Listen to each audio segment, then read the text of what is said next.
sabrinasalvati.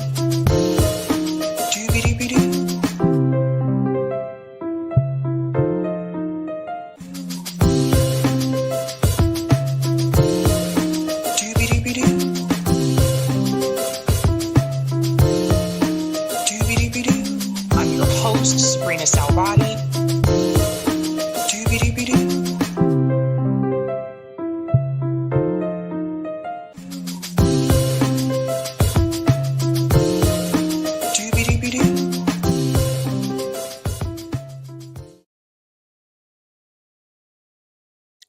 All right. Happy Sunday, ladies and gentlemen. Welcome to Sabs podcast. I'm your host, Sabrina Salvati.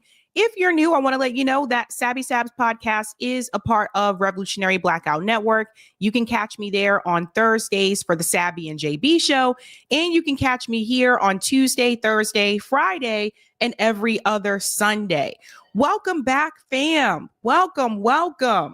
I hope everybody is doing well. I want to give a shout out to everyone watching on YouTube, Rockfin, Twitter, and Rumble. We have quite a bit to discuss today, ladies and gentlemen. And I do want to start off by saying, obviously, you guys have probably noticed, yes, we do have a new intro. It's something I've been wanting to do for quite a while and never really got around to doing it. But I said for 2025, we were going to have to start off with a new intro. So here we are.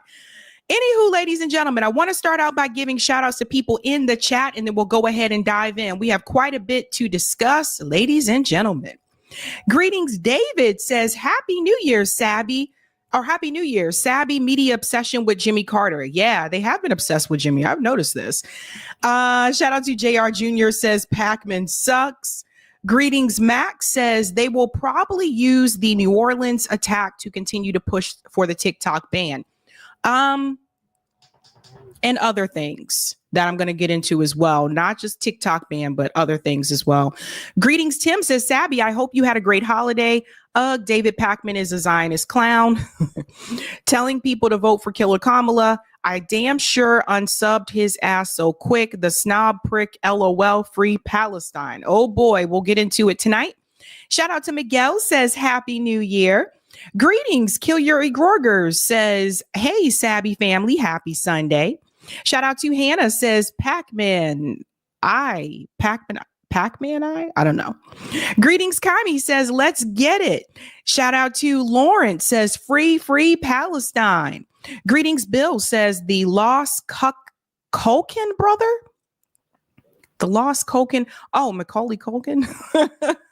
Shout out to S. Smith says left-wing media is full of corporate hacks. Ooh, no, you didn't. Greetings. Andre says doobie. Shout out to David says what's poppin'. Greetings. Rolando says hello to Kaimi. My friends are here. Shout out to Baron says hi, Roomage. Greetings. Aaron sends a wave. Shout out to Chris C says, hey there, Sabby and everyone. Happy 2025. Greetings. Anthony says, Happy New Year. Klatu Barada Niktu. What's up? Greetings. Itoli says, let's do this. Shout out to Bose says, hi, Sabby and Eric. Greetings. Hobbs said, just smoke doobie. Everybody smokes doobies here. Oh my God. Shout out to Simply Anthony says, my pumpkin Sabby. I'm a pumpkin. Oh, and shout out to CBC Voter says, happy Sunday. Greetings, Ashira. Sabby, is that a new intro? Yes, it is. Yes, it is. Shout out to Alex says, the more homeless, the more power for the establishment. This is true. That's right. Greetings, Let's Play Who's Controlled Opposition says, hi, Miss Sabby. And I love the cable guy for your picture there, for your profile picture. A lot of people didn't see that movie, and people that I know that saw the cable guy didn't like it because it was a little bit different from Jim Carrey's other movies at that time. But I actually like the cable guy. I like that he chose to do something different. So interesting you have that as your profile picture there. Thank you for the super chat, Perry. Sabby, did you see Fred Curley, Olympic champion, African-American sprinter, beaten by the police in Florida? I did not see that. I'll have to look into that. Interesting. You know, they don't care if he's an Olympic champion. You know how that goes. Shout out to Roger says, I remember that video you sent me today when you talked about neoliberalism, Sab, how Corey B was slobbering all over KBJ. Yes, what you said at the beginning regarding boomers of our community. Yes. Yeah, that's a good one. That's a good one. And shout out to Eric says, hey, hi there, one and all. Welcome, guys. And so many more of you. Hello. And I do want to go ahead and, oh, thank you. Tim says, I love this sweater. Thank you so much. Thank you. And Rolando says, I love that movie. I Am That Friend. I actually like the movie too. Let's go ahead and give a shout out to everyone who is a Sabby patron. Let's go ahead and put you bad boys up on the screen. What's up, fam? Thank you guys to everyone who is a Sabby patron. If you're interested in being a patron, I have 5 categories: Ultimate, Sabinators. There's also a group called Sabsters. I heard they were kind of cool, you know. Don't forget about those Sabbies, ladies and gentlemen. Again, I tell you, they are the meat of the sandwich. You know how it goes down around here. And of course, members. Thank you guys so much for your support. Really do appreciate all of you, fam. And I do want to give a shout out to new Sabby patrons. Over here, we call them newbies. Let's give it up for Jonathan Bash, John Lee, and Ariel Cyprian. Welcome and thank you all so much. Appreciate you. Someone was asking in the chat who is KBG. I forget. I have to go back and watch that video. I haven't seen that. That was a long time ago. That was 2 years ago, the video that he's referring to. But I think he's talking about Katanji. Okay, ladies and gentlemen, what are we talking about today? So tonight's theme is don't fall for it. And you're going to see that with all these stories. Just don't fall for the psyop. Don't fall for the narrative. And we're going to get into all of that. So let's go ahead and show that beautiful thumbnail, ladies and gentlemen. Hey. Tonight, we are discussing David Pacman meets Joe Biden. And there is a lot of people on social media criticizing David Pacman for that one. We're going to get into it. We're also going to discuss the New York Post staged video, the woman that you see there in the pink square next to David Pacman. She is another one. When I say don't fall for it, do not fall for this mess that they are trying to get people to believe. That is a New York Post reporter. She has been a big topic of conversation as of late, and you're going to see why. They're really trying to pull the wool over our eyes. We're also going to discuss, and I don't know if everybody heard about this, but we're going to get into it. That is Patrick. Okay. So Patrick from PBD Podcasts switches position. We're going to talk about why Patrick is so problematic. This narrative that he tries to tell about how he was able to accomplish what he accomplished in his life and his wealth and all this stuff. We are going to debunk some things about Patrick. And this is all being, seen all over Twitter. So we're going to get into that. We're also going to discuss the Vegas suspect psyop. There is new information about the Vegas suspect. The gentleman there that decided to, or allegedly blew up the Tesla truck. We have more information about that from his girlfriend. And we also are going to get into this crazy email story that they're trying to get us to fall for as well. We're going to get into all of that. It's all a psyop. We'll get into it. And last but not least, I don't know if everybody heard about this one, but China sanctions U.S. companies. Again, is it karma? Is it karma, ladies and gentlemen? We'll have to wait and find out. So before we get started, don't forget to smash that like button. Thank you very much. And if you're new, don't forget to like, sub, and share. And we'll go ahead and get started with the first story, ladies and gentlemen. Well, when we think about foreign policy, it's one thing that I've talked about on this show multiple times is that the U.S. government has sanctioned a lot of countries, a lot of them. And China is not immune to that. The U.S. government has spent years putting sanctions on China. And now China is deciding to respond. They have decided to sanction 28 U.S.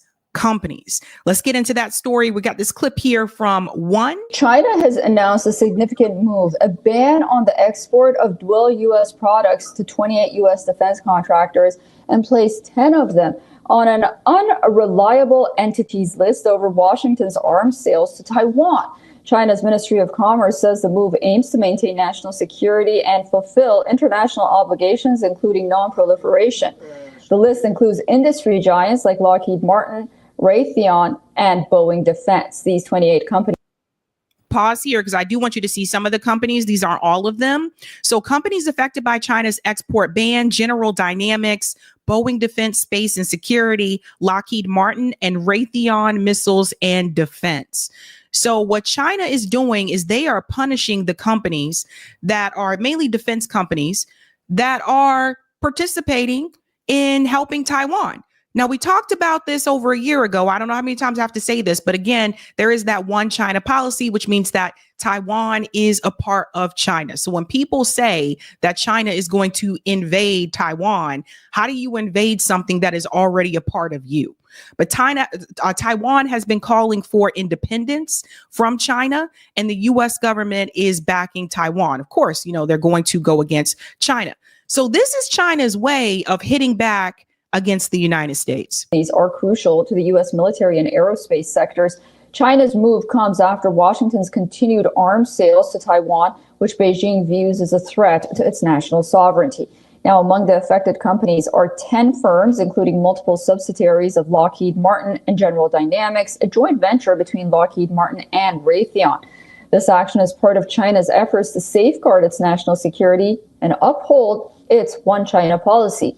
These companies have also been added to China's unreliable entities list, which means they will face severe trade restrictions. They won't be able to engage in import-export activities with China, and their executives will be barred from entering the country. This move underlines the deepening tensions between the U.S. and China over Taiwan. Beijing considers the island a part of its territory, and it sees the U.S. arming Taiwan as a serious challenge to its sovereignty. Pause. So notice they said they consider it to be part of its territory. No, there is no considering. It is because it's one China. Now, there's something else I want to say about this, because I think that China could be leading the way to punish countries that are arming, other countries. China decided to take a stance. They decided to take a position. We don't like the fact that the U.S. government is arming Taiwan. That is a threat to us. So let's apply that same strategy to Israel. Imagine if all of the other countries in the Middle East, let's say Saudi Arabia, they're not going to do this, but this is something that they could do. Saudi Arabia, Jordan, all these other, the UAE, these puppets of the West that are located in the Middle East to make sure that Israel is protected. Imagine if all of those other countries did the same thing. If they said, you know what, we're going to put sanctions on the U.S. government, those defense companies, because they continue to arm Israel. Imagine if they did that. So when people keep asking me, what is the answer to end the genocide? That's one of the answers. The other countries in the Middle East will have to step up. They will have to say to the U.S., listen, we are not going to trade with you anymore. If you continue to try to do so, we're going to put sanctions on you. And even when it comes to oil, we are not going to do this with you anymore as long as you continue to arm Israel. So hold on to that, because that is very important, because again, what you see happening right now from China, other countries in the Middle East could do the same thing, but they don't want to because they're puppets of the West. Just hold this into your back head, in the back of your mind, because the next time someone comes up to you and they say, well, how do you end the genocide? This is one of the ways that you can end it. But it would mean that other countries would have to step up. In response to China's sanctions, U.S. defense firms face a major setback. The sales of military technology to Taiwan, which include air defense systems and fighter jets, are critical to American strategies' interests in the Pacific. As China slaps these sanctions, the impact is being felt by both countries. The U.S. defense industry is now facing a potential loss of business with one of the world's largest economies, while China strengthens its position on the global stage. So get ready for it, folks, because yes, China is one of the world's largest economies. And what does that mean for us economically in 2025. Because get ready for it. If you guys don't think that this will affect the U.S. economy, you are sadly mistaken. It will affect the U.S. economy. So get ready for that. A little bit more detail here. They also talked about this in the New York Times. It says that China hits dozens of U.S. companies with trade and controls. Let's go ahead. And of course, they show Boeing right there as one of the ones that they are targeting. China on Thursday singled out dozens of companies from the U.S., including Raytheon, Boeing, and Lockheed Martin, in a series of punitive trade measures that could ratchet up tensions between the two superpowers. It's interesting, as if the U.S. didn't already start those tensions prior to that. With weeks to go before President-elect Donald Trump takes office with a promise to impose new tariffs and sanctions on China, Beijing is once again showing it is ready to strike back. So don't forget, Donald Trump said that he would issue sanctions on China, all of these countries that are a part of BRICS, if they move away from the US dollar. So in a way, this is almost like China not just playing defense because of the sanctions that the U.S. government has implemented on them, but it is also China playing offense to the coming administration. Right now, China is playing, I don't know, the quarterback and the linebacker at the same time. One step ahead. One step ahead. It goes on to say here, I just want to go down to this part. Among the companies called out by China were the leading American makers of defense systems, including Raytheon, Boeing, Lockheed Martin, and Lockheed Martin Missiles and Fire Control. The companies did not immediately respond to email requests for comment, of course not. Michael Hart, who is the president of the American Chamber of Commerce in China, said that Chinese authorities have generally been careful not to take action that directly affected the business of companies on the ground. Normally, the actions China takes does not impact companies who are benefiting China's economy. Beijing has adopted an increasingly aggressive stance as it prepares for a second presidential term with Mr. Trump, an outspoken critic of China and its economic might. Listen to this part. Chinese regulators have announced an investigation into the American computer chip company NVIDIA, banned the export of rare minerals to the United States, and have taken more targeted swipes at individual companies to expose their supply chain vulnerabilities. I don't know how many times I can say it, but the United States does need China. As much as our government would tell you that we don't, again, we don't really produce much here. When's the last time you bought something and it said made in America, right? A lot of the clothing. Oh, by the way, for the ladies who like to shop on Temu or Shein, right? These clothing sites that are very, very cheap. Just think about these things. Like, we use China in more ways than people may realize. Also, the gaming industry. For those of you who are gamers, and I know there's many of you out there that like to play your video games. Where would we be without? So you see what I mean? We don't really produce much here. Now, to that point, before people start to blame China, because I know it's already coming, don't forget what was done to China 3 years ago under the Biden administration. Listen to this. Meanwhile, the United States has announced sanctions against 34 Chinese companies and entities involved with the Chinese military in their policy against the Uyghur minority Muslims, and also for facilitating exports to Russia and Iran. According to the United States Commerce Department, the group was sanctioned for their involvement in or risk of becoming involved in activities contrary to the foreign policy and national security interests of the United States. Now, the latest action comes after last month, the U.S. Commerce Department announced adding 5 other companies to the blacklist over allegations of forced labor in the Xinjiang province. The previous sanctions targeted access to commodities, software and technology. The latest action shows Joe Biden aims to press China over what the administration has said are worsening human rights abuses against the Uyghur population in the Xinjiang province. Now, remember, they were using the excuse of the Uyghurs, and we debunked that on this show. The Gray Zone has debunked this as well. Danny Haifong has debunked this. Remember, there was no genocide of the Uyghur population. And we've gone over that multiple times, that the State Department, I showed you the report, that they had no evidence that there was actual genocide. Meanwhile, you do have evidence that there's a genocide taking place in Gaza, but they want you to pretend that it's not. So just keep that in mind. But that was the excuse that they used to sanction China. There's always a reason. The additions are part of the Biden administration's efforts to hold China accountable for human rights violations. China has repeatedly dismissed accusations of genocide and forced labor in the Xinjiang province, and still says that its policies are necessary to stamp out separatism and religious extremism. China has also slammed the United States for the sanction expansions that the United States is carrying out.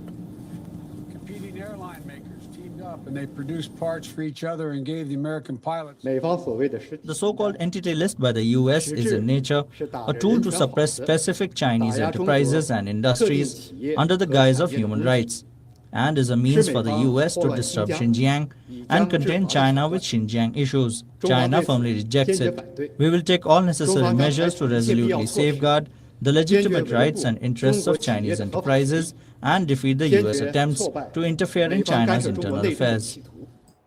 Now, at that point, the US decided to sanction 34 companies in China.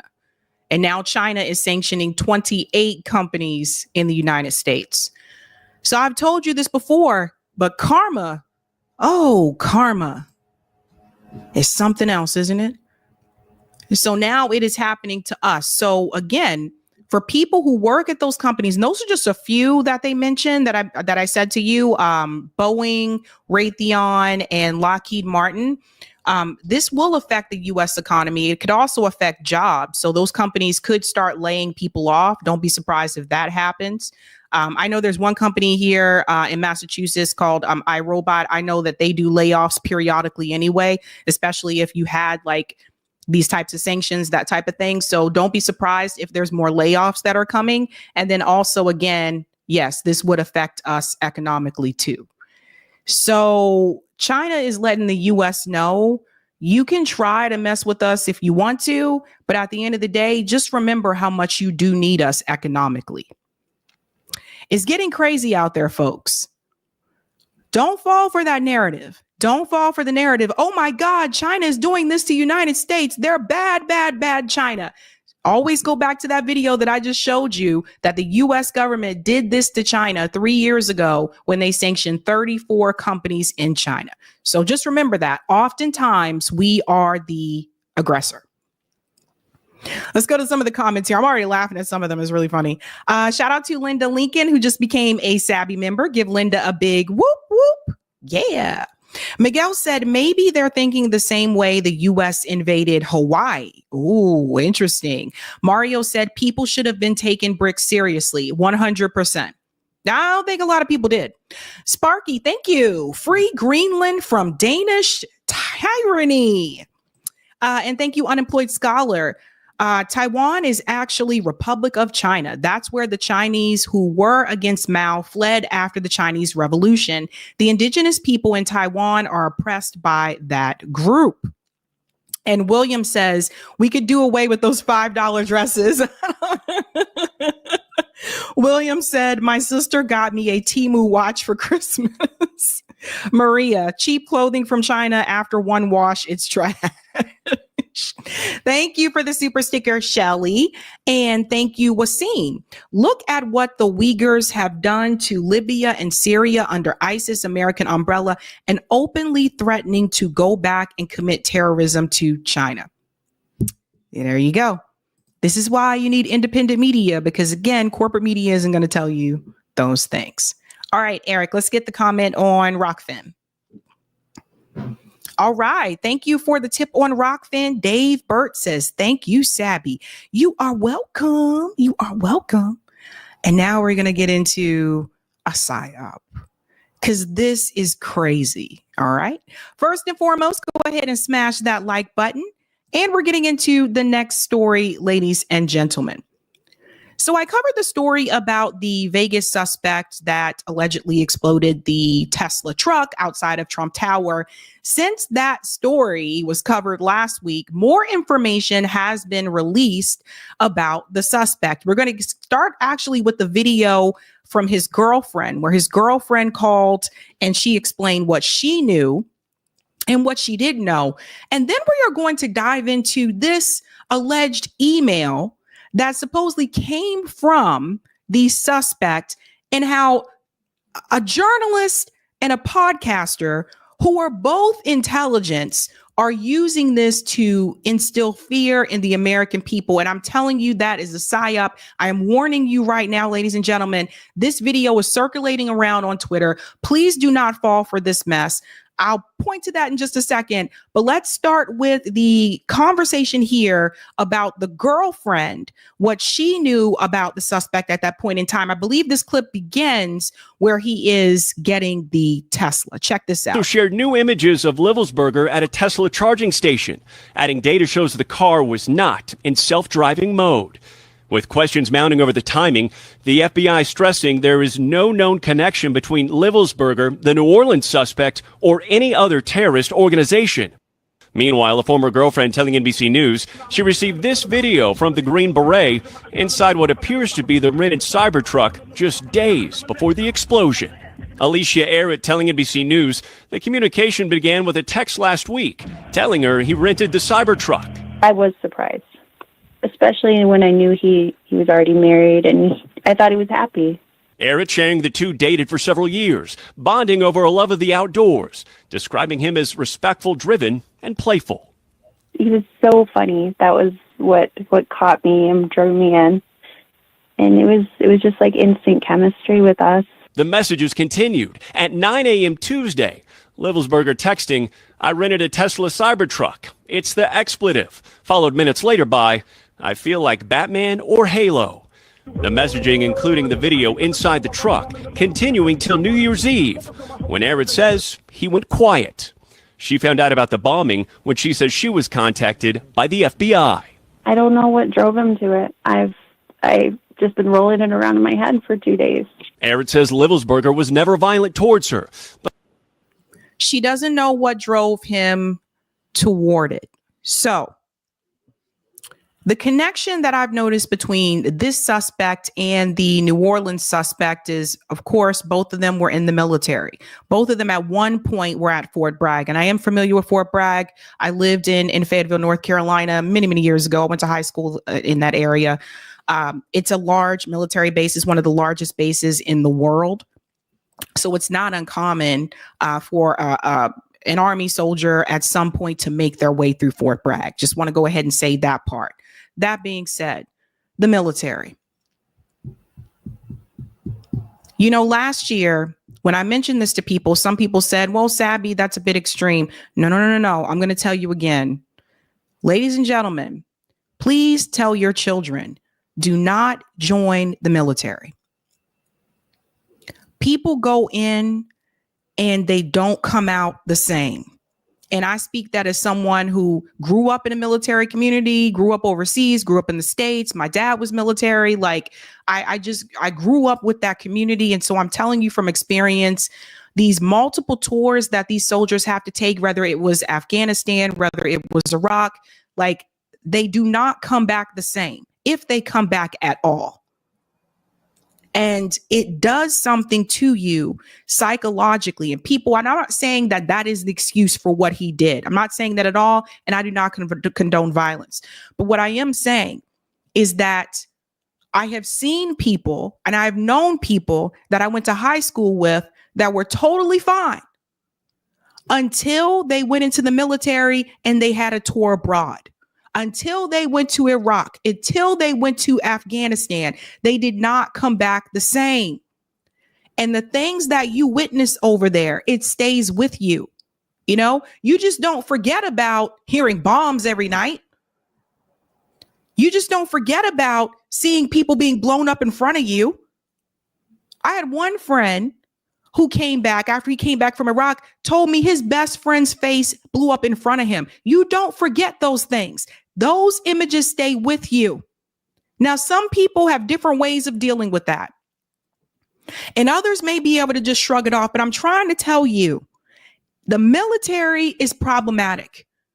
And it's not just the basic training, but there are movies that you can watch about that can be pretty accurate depending on who you ask.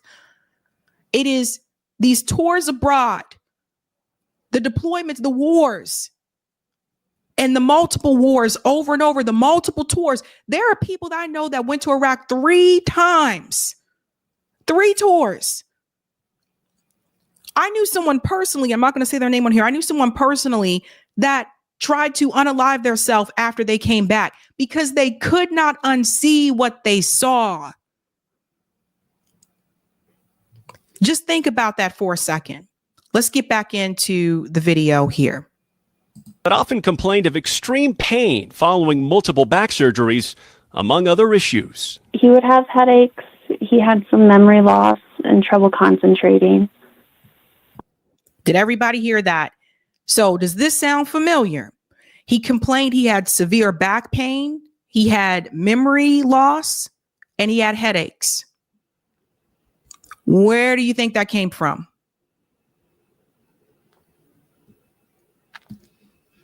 Think about that for a second. Not the first time we've heard this. I know he had some trouble. Military records show Levelsberger won many commendations, but was never awarded a Purple Heart. He did, however, serve on multiple deployments. Multiple deployments. What did I tell you? Multiple deployments. Including Afghanistan in 2017, 2018, and 2019.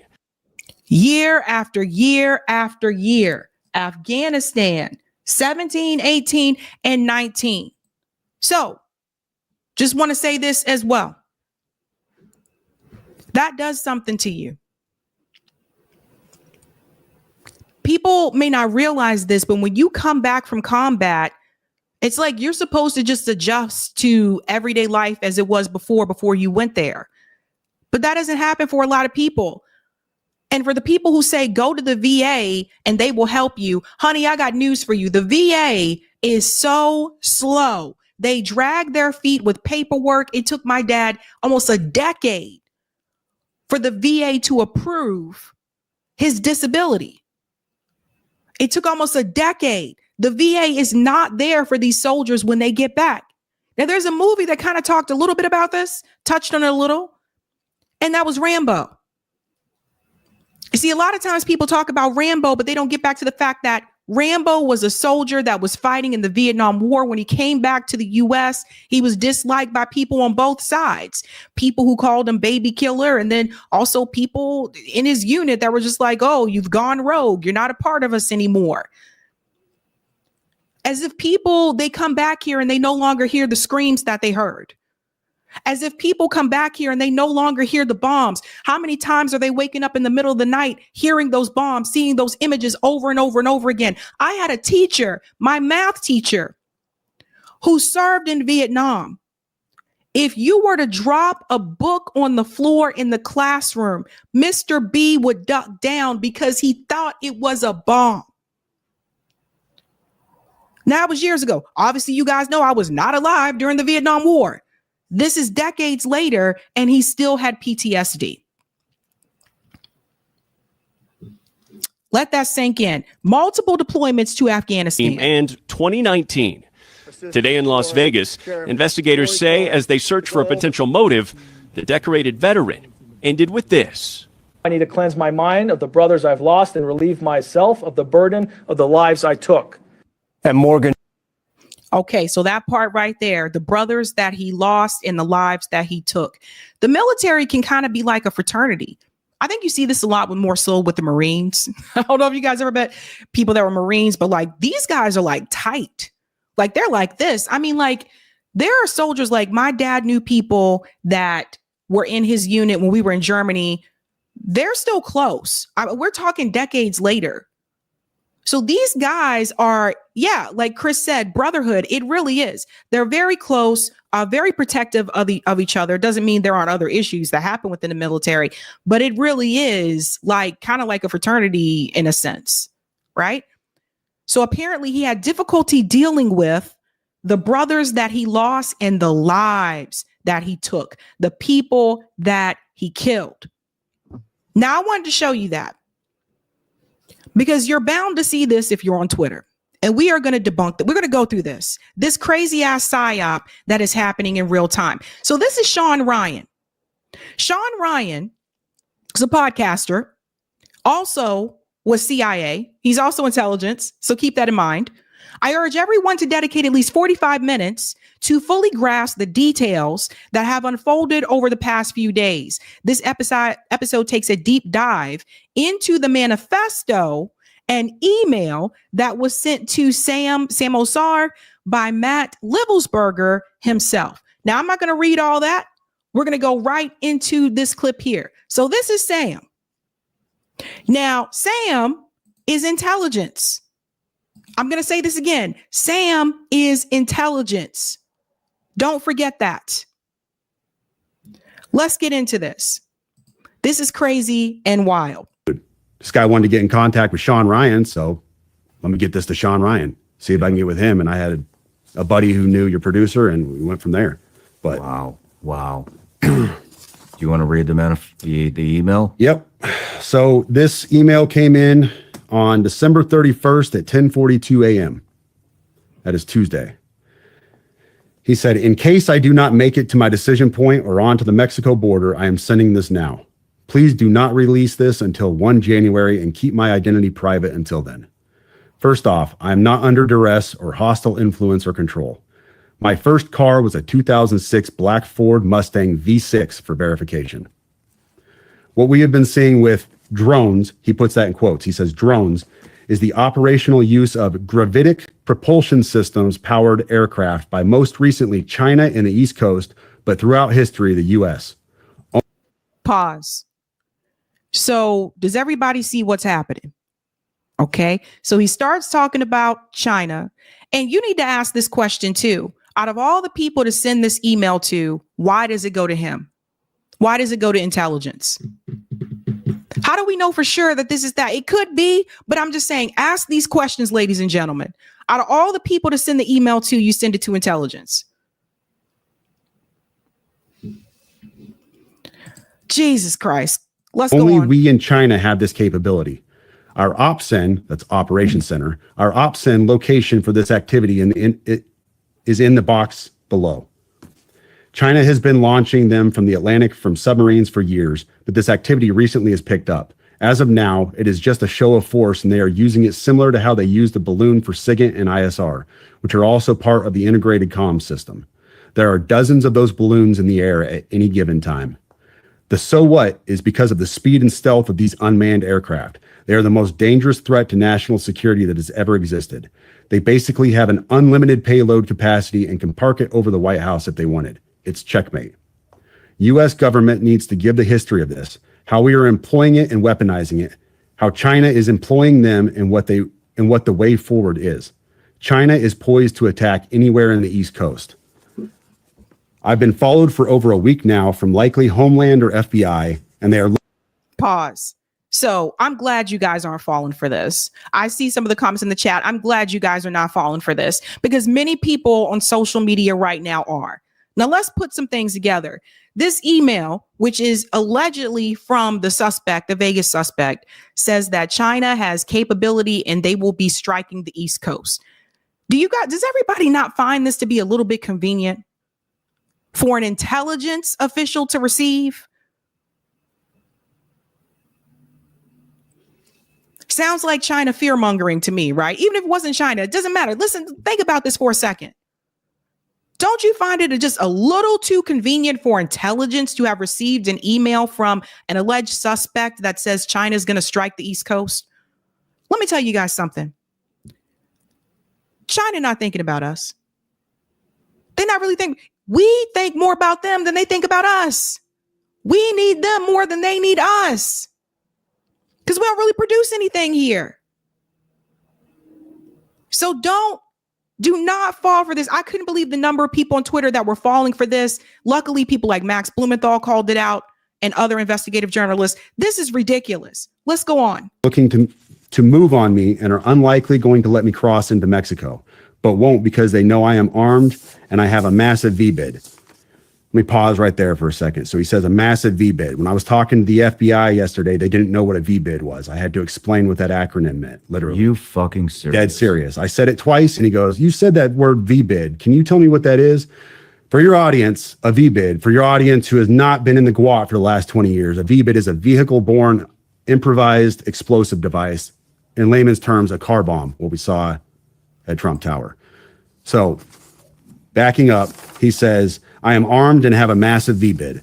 I've been trying to maintain a very visible profile and have kept my phone, and they are definitely digitally tracking me. Here's where he gets into the other stuff. And this is where we had to redact the names. Well, if they were digitally tracking him, they would have been tracking him when he wrote this alleged email, right? Come on, guys. Your producer redacted the names. I have knowledge of this program and also war crimes that were covered up during airstrikes in Nimruz province, Afghanistan in 2019 by the admin, DOD, DEA, and CIA. I conducted targeting for these strikes of over 125 buildings. 65 were struck because of civcas, that's civilian casualties, that killed hundreds of civilians in a single day. U.S. FORA continued strikes after spotting civilians on initial ISR. It was supposed to take 6 minutes and scramble all aircraft in CENTCOM. The UN basically called these war crimes, but the administration made them disappear. I was part of that cover-up with U.S. FORA, an agent, redacted, of the DEA. So I don't know if my abduction attempt is related to either. I worked with, redacted, IO staff on this as well as the response to Bala Murghab. Redacted commander at the time, redacted, can validate this. You need to elevate this to the media so we avoid a world war because this is a mutually assured destruction situation. Then he says, for vetting, my LinkedIn is Matt Berg or Matthew Livelsberger, an active duty 18 Zulu out of 110, that's 1st Battalion 10th Special Forces Group. My profile is public. I have an active TSSCI with UAP, USAP access. Now, he is supposedly being tracked. So he's being tracked, but he goes forward to tell you what his LinkedIn is and all this kind of, come on. Don't you guys think it's weird that this information comes out after we already knew Matt Livelsberger's LinkedIn? We already knew that information. Let me add this part here because I was going to get to this. Jay said, Sabby, this story was determined to be fake. Sean Ryan will go live tonight to probably apologize for disinformation. Yes. And that was the point I was going to get to. And I hope everybody sees that. If they don't see that, I hope they see this one, me covering it, because I'm not even kidding when I tell you how many people fell for this. Thousands and thousands of people fell for it. That's the problem. Just like that. You have a channel where the host is CIA, and the gentleman who comes on to read this email also works for intelligence. And as the host, you have to vet it.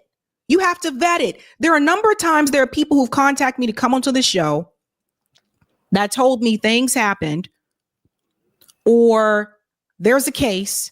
Whenever there's a case, I always ask for permission from the lawyer. That's usually how you can tell if people are telling the truth. So just keep that in mind. I always make sure, let me vet this. Do you have proof? Any type of evidence for this guy to come on there and to say this BS? No proof. Anybody can write up an email and say, hey, this was sent to me and this came from this person. But that doesn't mean it's real. I don't know. Like Slimy said, yeah, I fell for that shiz. I know. That's what I'm saying, guys. Like there's little things that you learn to look for. But this was crazy. What is USAP? Do you know what that is? I don't know what that is. But I checked his credentials on LinkedIn. So that was the first thing I did. I went to his LinkedIn page. First thing I noticed was all of his bona fides were in place. He has all the UAS training from USASOC and everything else. And so I said, okay, at least the guy knows what he's talking about with drones. After the LinkedIn page was already revealed to the public, we all knew what the LinkedIn page was days ago.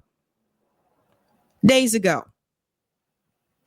That was a very rough dig into the guy. But my issue was I couldn't validate or verify any of this information. And I told him that.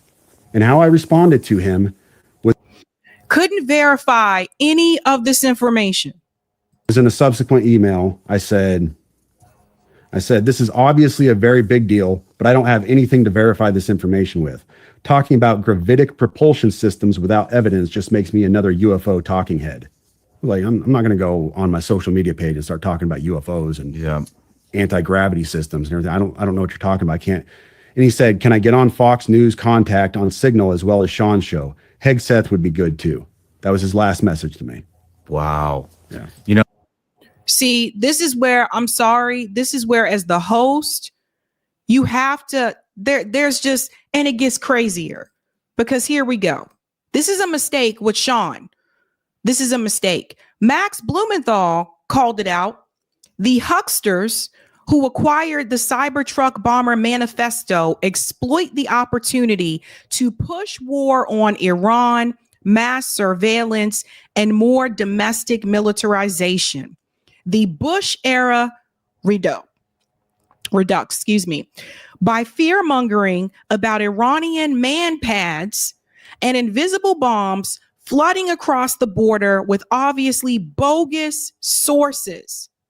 Nothing but lowbrow, neoconservative flim-flam for the suggestible Trump base. And I wouldn't even just say the Trump base, but anybody who has criticism of Iran or China or thinks that these countries are evil and they need to go down could easily fall for this. And a lot of people did. He goes on to say that this is the crazy part. Listen to this. Intelligence officer reveals new details on the southern border and Iranian missiles being smuggled into the United States. Guys, I can't even make this up. I think we get to, where am I here? 18 inside the United. So I'm saying this with, you can decide to use this or cut it out. This is hard to work with because keep in mind, let me give some background on this. I'm an intelligence analyst and I've spent many years validating sources, taking information in, putting it back out, telling my humenters, hey, this source, this is valid. Let's, give him a rating of this, do this, recommendations. So we can identify good sources in the field that give us information, and we can say, yes, this is an A source versus an F6. This is just garbage. Somebody got paid for something. Intelligence official who has spent time validating sources. Yes, you are right, Jay. Wow. I still work in intelligence. I'm an intelligence officer. I work for a nonprofit. We Remnant Ministries out of Texas. In fact, the website is in my bio on X. Why is he on the show? He still works in intelligence. It's not like this guy worked in intelligence and he became a whistleblower like Scott Ritter. He still works there. Why is he there on the show? You cannot make this up. I work for Dr. Pete Chambers, Green Beret. And we were involved in counter human trafficking along with just providing ministry to all kinds of stuff. Border operations. Most recently, we've been involved in West North Carolina a great deal. And we had some confirmed reporting through two solid sources. And this is where I have to be very iffy. And I told him in the car, and he can tell you offline, I cannot say this on the air, but we had two solid sources, one south of the border and then one from an element within our own government that confirmed independently of each other that some Iranian-made man pads, so surface-to-air missiles, had come across the border. We had the location and everything else. Well, Doc, that's what he goes by, Doc Chambers, he put this out on a podcast, and I was very emphatic, like, this is not stuff that I like to put on social media. Mm-hmm. I'm an intel guy by trade. This stuff is not for social media consumption. We got this to Secret Service. We did the whole the whole gamut and got everything pushed to them. And that's why Trump was pushing a lot of this stuff out when he was, because we had told the Secret Service and they had the reporting and everything else. But we have not, to my knowledge, have not recovered those man pads. Now, I'm not privy to that, but what I do know we have done is we have apprehended the couriers on a second run of theirs, and we have local law enforcement got together with federal law enforcement and rolled up the safe house in, I will not say that on this show, but they rolled up the safe house where it was, and we have since identified what that issue was on the border. Okay, couple of things. First, he said, I'm not going to put that information on social media. Not safe to do that, but it was safe for you to go onto the show and talk about it, right? These so-called Iranian man pads. I told you guys when both of these stories were reported, the Vegas story and the New Orleans story, I told you that they were going to try to use this as an excuse to blame Iran or China. Looks like he's doing a little bit of both here. What did I tell you? Try to use another excuse to go after Iran. Now, this guy, the intelligence guy, Sam, he's doing what they do. Remember, they're all over the place. I think sometimes people think that like, oh, well, intelligence, they work in this building. They work in the Central Intelligence Agency building. They're out in the field too, posing as other positions. And they're not going to tell you, hey, I know I work with you, but I'm actually intel. So this guy comes onto the show, and I just say to myself, like to Sean, who's was also CIA, it is a dangerous message to send that to your audience. No proof of that at all. No proof of that at all. So that is where the host, you have to say, wait a minute, but why would you do that as the host if you were also a part of intelligence? So I feel like this particular conversation was used as a way to advocate for war against Iran and China. And I told you when these two incidents happened that they were going to try, there's going to be blame on Iran, there's going to be blame on China, or one of the two. And here we are. Part of that has to do with the fact you have a new administration that is coming in. Donald Trump's been really vocal about the Ukraine war, saying like, we got to get to a deal. He didn't start new wars under his prior presidency. He didn't start new wars, but he did participate in drone strikes, etc.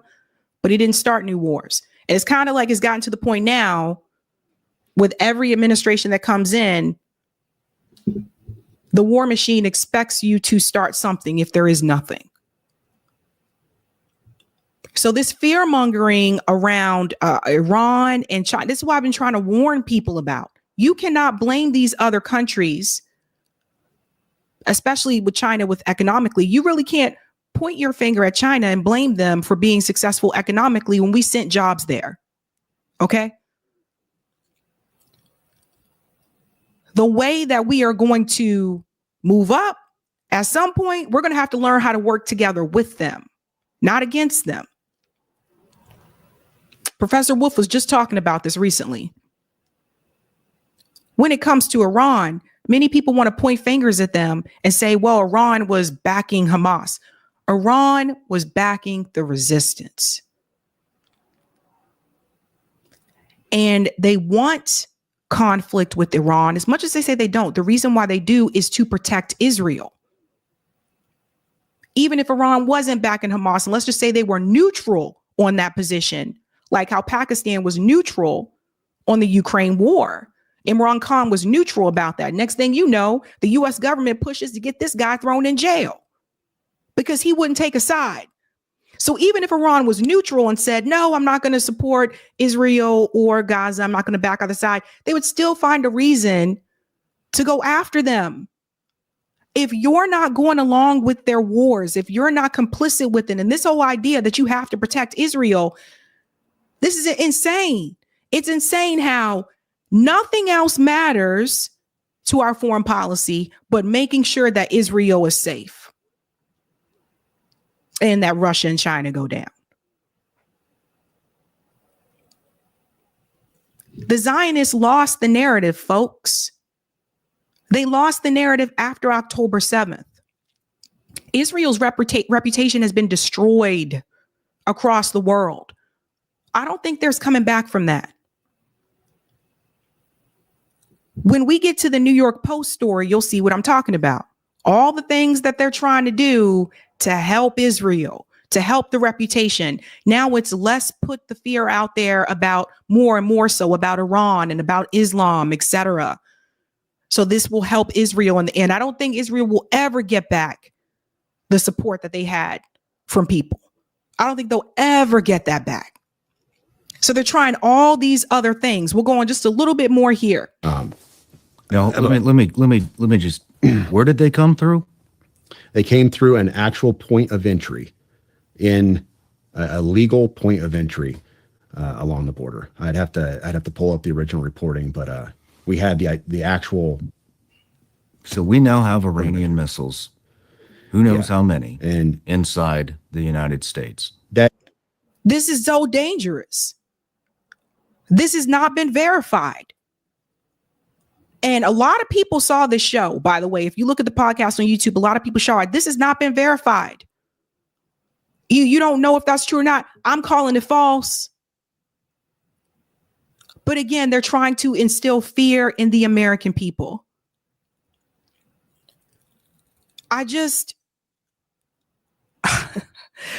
What they are willing to go through to make sure that Israel gets its way is absolutely disgusting. Don't fall for this, ladies and gentlemen. And I'll show you here as well. There were a number of people that were responding. I mean, luckily, Max Blumenthal caught this very quickly. And he responded and was like, what the heck is this? He's like, no. This one here, Face the Truth. Iranian man pads enters just like that into the U.S. They know they couldn't recover the man pads even after apprehending the couriers. So we know it's Iranian stuff, but can confirm where are the stuff. LOL, who buys this shit, making it up to frame someone without concrete proof. The odd man out. These content creators who have millions of followers are to be looked upon with the greatest scrutiny. The real deep state would have killed to have that ability a couple of decades ago. Not only can they divide the public like they used to with network TV, but now subdivide us into numerous categories. So I sincerely hope more people are not falling for that. If Sean is going to issue a correction, great. I applaud that. I hope that happens and very soon. However, that being said, the message had already went out. Over 20,000 people liked it, you guys. That's just one of them. He posted multiple tweets with different clips of that interview where thousands and thousands of people liked and retweeted it and didn't question it. So just as much as I tell you, like, we have to be careful with corporate media, we have to be careful with some of these podcasts on YouTube too. That's a dangerous message. And again, don't fall for it. Lee Ball said the damage has already been done. Sorry, too late. As I was saying, Lee, the number of people who liked and retweeted it. JB said, Sabby, this is why I tweeted that I think some channels on YouTube that are independent are CIA ops. I don't even know if he considers himself to be independent, but he doesn't hide the fact that he was CIA. I mean, and but to your point, this is crazy. This is crazy. Let's go to some more comments over here. Mouse says fake manifesto is the new black. Thank you, Phyllis. The U.S. economy is on life support. You got it. P. Smith has been a member for 16 months, says the Tesla drove him. He had to stop 8 times to charge up. Thank you, Wasim. Interview Daniel Davis from The Deep Dive. He has a great breakdown regarding the suspicions of the Tesla bombing, i.e. everything burned except the passport and ID.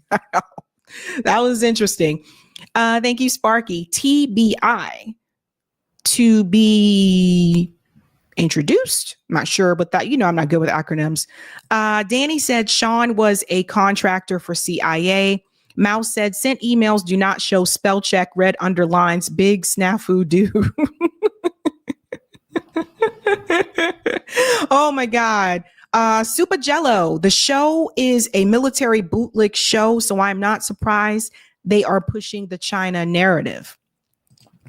Frenchie said China has brought more land in this country than the average American. If they were so concerned about China, this clearly wouldn't be going on. China is not the threat. Thank you, Sparky. Don't be frightened, Sabby. I'll protect you from these Chinese balloons. Thanks, Math Games. How would they need to use balloons when they have anti-gravity and control of dimensional space? Also, if you have anti-gravity, you wouldn't need to risk a sub close to the U.S. coast. Thanks, Tristan. I worked for things that are like confirmed but unanticipated yet credible, unsecure intel. We extrapolated this hypothesis and are acting in an appropriate manner. OMG, I also like scrambled eggs. Thank you, series. Blaming everything on, well, we can't say that one on here, but on Israel for all horrors is just a cop-out for people to justify terrorism, avoid accountability, and to act like they are oppressed when they are not. Israel is not occupying Gaza. You can continue to believe that if you want to, Series A, they are occupied. But if that makes you feel better, you do what's best for you. On this show, I'm going to continue to tell people the truth. It's sad that you sent that as a super chat. Really sad.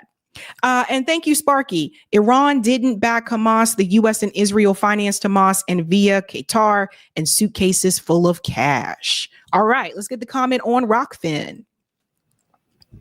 Thank you, Roger. After seeing all the problems Boeing been having, if I was Xi, I'd let Boeing continue selling to Taiwan. I'd be like, go ahead. Unfortunately, Sab rarely do things of what's in their best interest. If they back Palestine, then they'd have to be something in it for them. I would have liked to have seen them do this earlier in the Bible administration. I think you mean the Biden administration. Before the election, but after the midterm. We're going to start using that, guys, the Bible administration. Oh my gosh. And it's funny. Thank you, Hemp Car. I have 2 sons and I will allow none of my children to serve in the U.S. military. If you join the U.S. military now, you are not defending the United States of America. You are helping certain policymakers pursue an imperial agenda. And that is from Karen Krakowski, retired Air Force colonel, as quoted in Why We Fight, 2005. That's a good one there, Hemp. And thank you for this, Roger. What are the chances that they receive, unbeknownst to them, put under hypnosis and would be activated when they would get a trigger word or something is thrown in front of them that they would see that would trigger them to commit some type of act?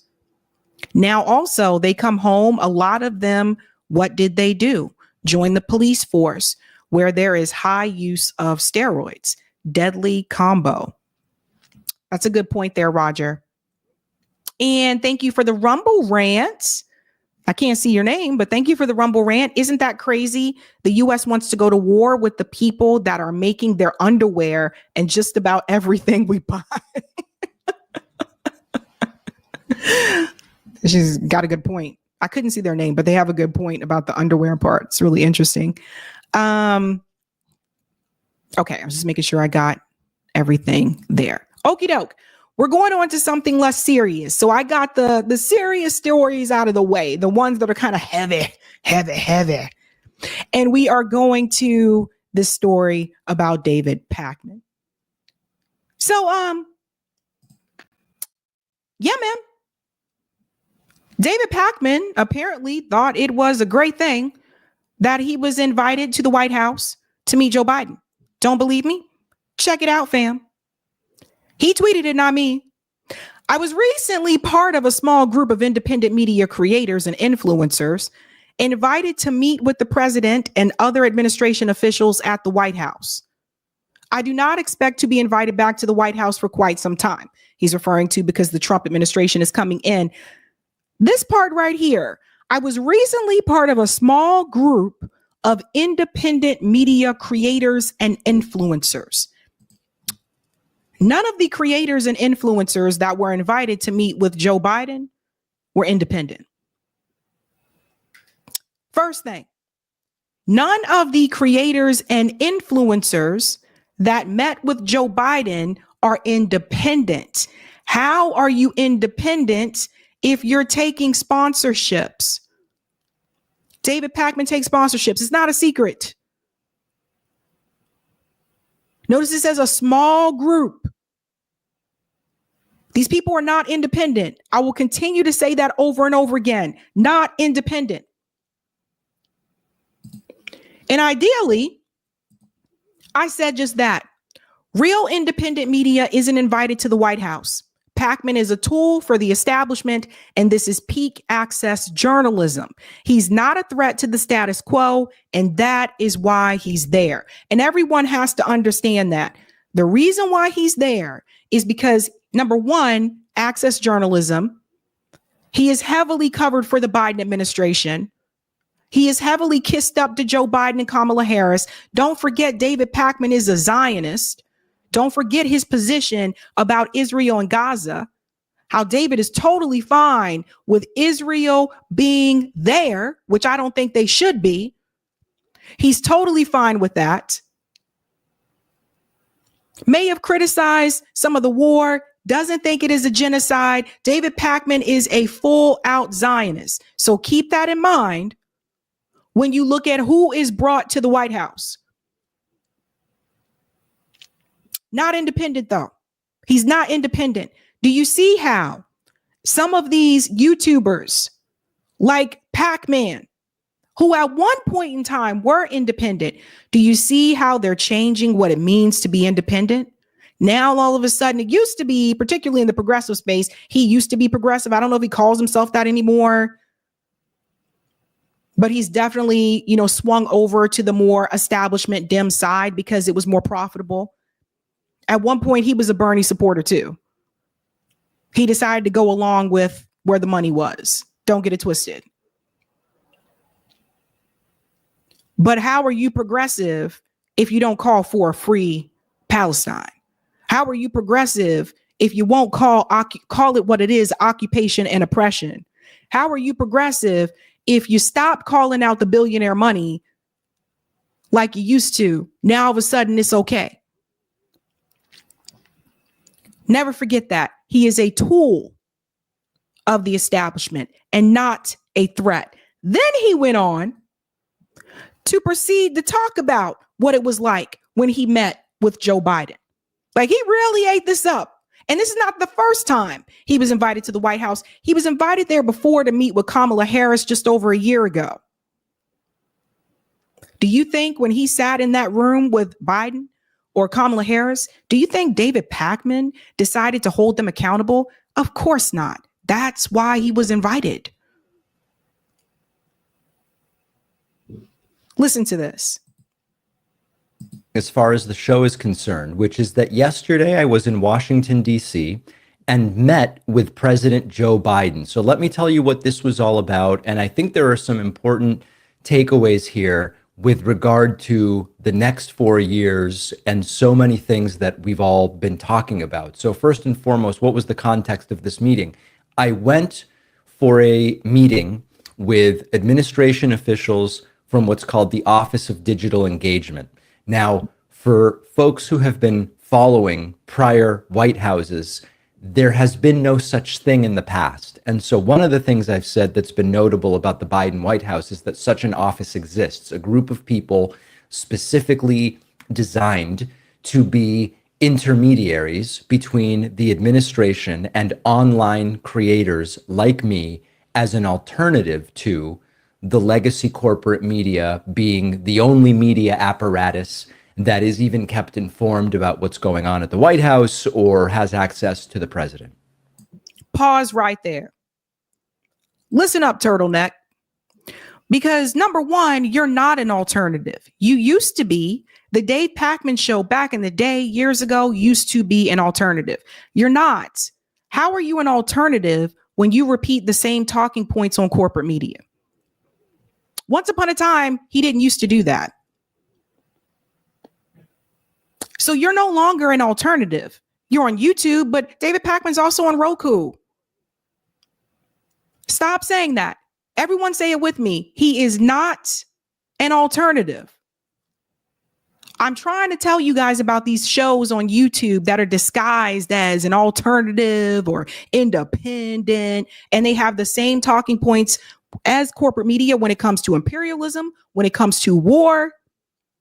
Hell, if you couldn't get Gaza right, that right there is a big red flag to people. Should have been. There's a reason why David was there. There's a reason why David was invited there. This is peak access journalism. Do you think that after that, David Pacman is going to harshly criticize the Democratic Party? Hell's no. And I've been one that have interviewed candidates on this show, but I've also held them accountable. I supported Jill Stein. I voted for Jill Stein. But when Jill Stein came on the show, I held her accountable with some of the things that happened in her campaign too. Jill, unlike some others, are still willing to come on and have the conversation, even if they know you have some things that you disagree with. The Dem establishment types, the Republican, the staff, they're not willing to do that. So David is now bought and paid for by the Democratic Party. Does everybody follow me here? David Pacman is not going to be critical of the Democratic Party, even when they are in the wrong. What David Pacman is going to do is he'll be heavily critical against the Republican Party, as he has been. But in order to maintain his access, which he's not going to want to let go, he's going to let the Democrats slide even when they are wrong. That meeting with Joe Biden, that handshake that David Pacman gave to Joe Biden was a, I got you. That's how access works. Now, I will give you the good and then the not so good. The fact that it was a group of 10 of us, myself included, were invited was a great thing because it means they understand the importance, particularly in the context of Kamala Harris recently having lost an election in which she did not engage with online media, I would argue, anywhere approximating what should have been done. It's a sign that they understand the importance. It's a sign that they want to build these relationships. And of course, a lot of you are probably saying, but David, they just lost and they've got a month to go. And of course, that's really the problem. And I would kind of explain it this way. I spoke very candidly with everybody about what the right is doing correctly, how they build community. You know, one of the things we've seen post-election is that everybody who has been in the kind of Trump media ecosystem, they're all part of a very clear community. They're hanging out by the pool at Mar-a-Lago. They're obviously going to have significant access to Trump and top administration officials once they are sworn in. Right. Which means that you are going to have access to more of the Democrat politicians. You see how he lays it all out there for you? Comparatively, I expressed this was not to President Biden. We only had about 15 minutes with President Biden, all 10 of us. But we had 2 hours total, plus then a lunch for a smaller group of us. I expressed my frustrations. As you all know, this is not anything that I've not been public about before, where when we want to have Pete Buttigieg on, the Secretary of Transportation, or when we've asked for interviews with others, we are either ignored or put into a sort of scheduling black hole where you're asked, what questions will you be asking? To which So here is David Pacman letting you know exactly what I just told you. It's all about access. David Pacman wants to bring on Pete Buttigieg. He wants to talk to Booty. He wants to talk to dudes like Booty. I want to be in the club. That's what David wants to do. We want you to do the same thing that Republican politicians are doing for the, explosive, large podcasters on the right. It's all about access. If he wants to maintain that access, he's going to have to kiss their ass.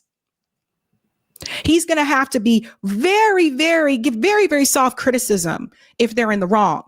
That's how this works, ladies and gentlemen. I know. And I haven't been doing this for a long time. I started the show in 2021, but I can tell you, I know.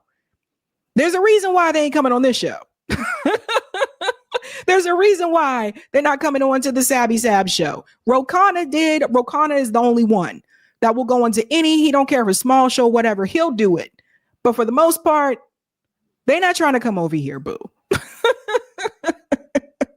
I always say, I'm not going to tell you that. That's not how we do interviews. Can you do it at this one particular time 3 weeks from now? Sure. And then 3 days before, it's rescheduled. And then it's rescheduled again. And by the time we finally get to the interview, everybody's exhausted from the whole thing. They tell you get 9 minutes. And it's not good for anybody. It doesn't build community. It doesn't give us an opportunity to actually build relationships with these people. Nobody's happy with the interview. It doesn't do well. And it just benefits nobody. It's just an exercise in frustration. Contrast that with Charlie Kirk texts Trump.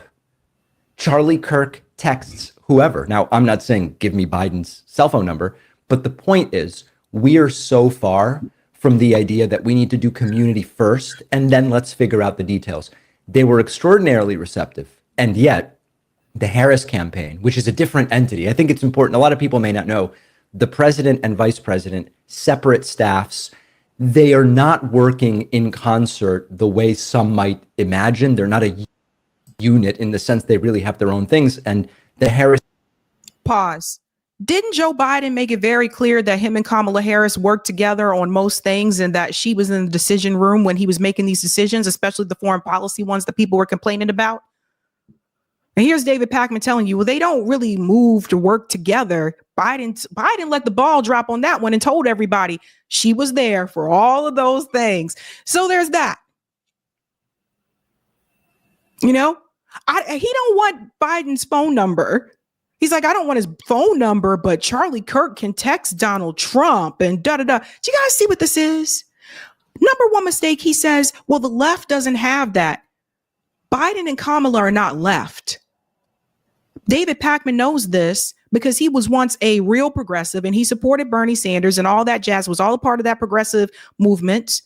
And in 2020, he started leaning towards Elizabeth Warren and he started telling people to vote for Joe Biden, so he was moving with the money and all that jazz too. But David Pacman knows they're not left.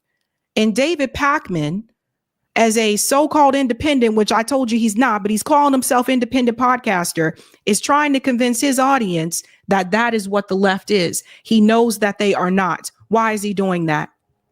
If you dilute what it means to be left, everything that really is left will be seen as radical and fringe. Say it to me again. Say it with me. If you dilute what is left, what it means to be left, everything that actually is left will be called radical and fringe.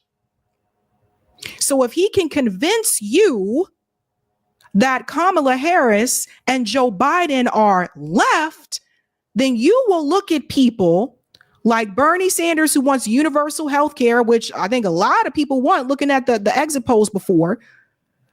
You might be convinced that that's radical and extreme. Everybody see how this works? They are moving it closer and closer away from what it really means to be left. And the Democratic Party has moved further to the right. And David Pacman, who claims to be independent, which he's not, is doing the work for the establishment as well. This campaign completely failed on this. And I was extremely clear and candid here as well. So there is certainly a bit of a too little, too late sort of reality here.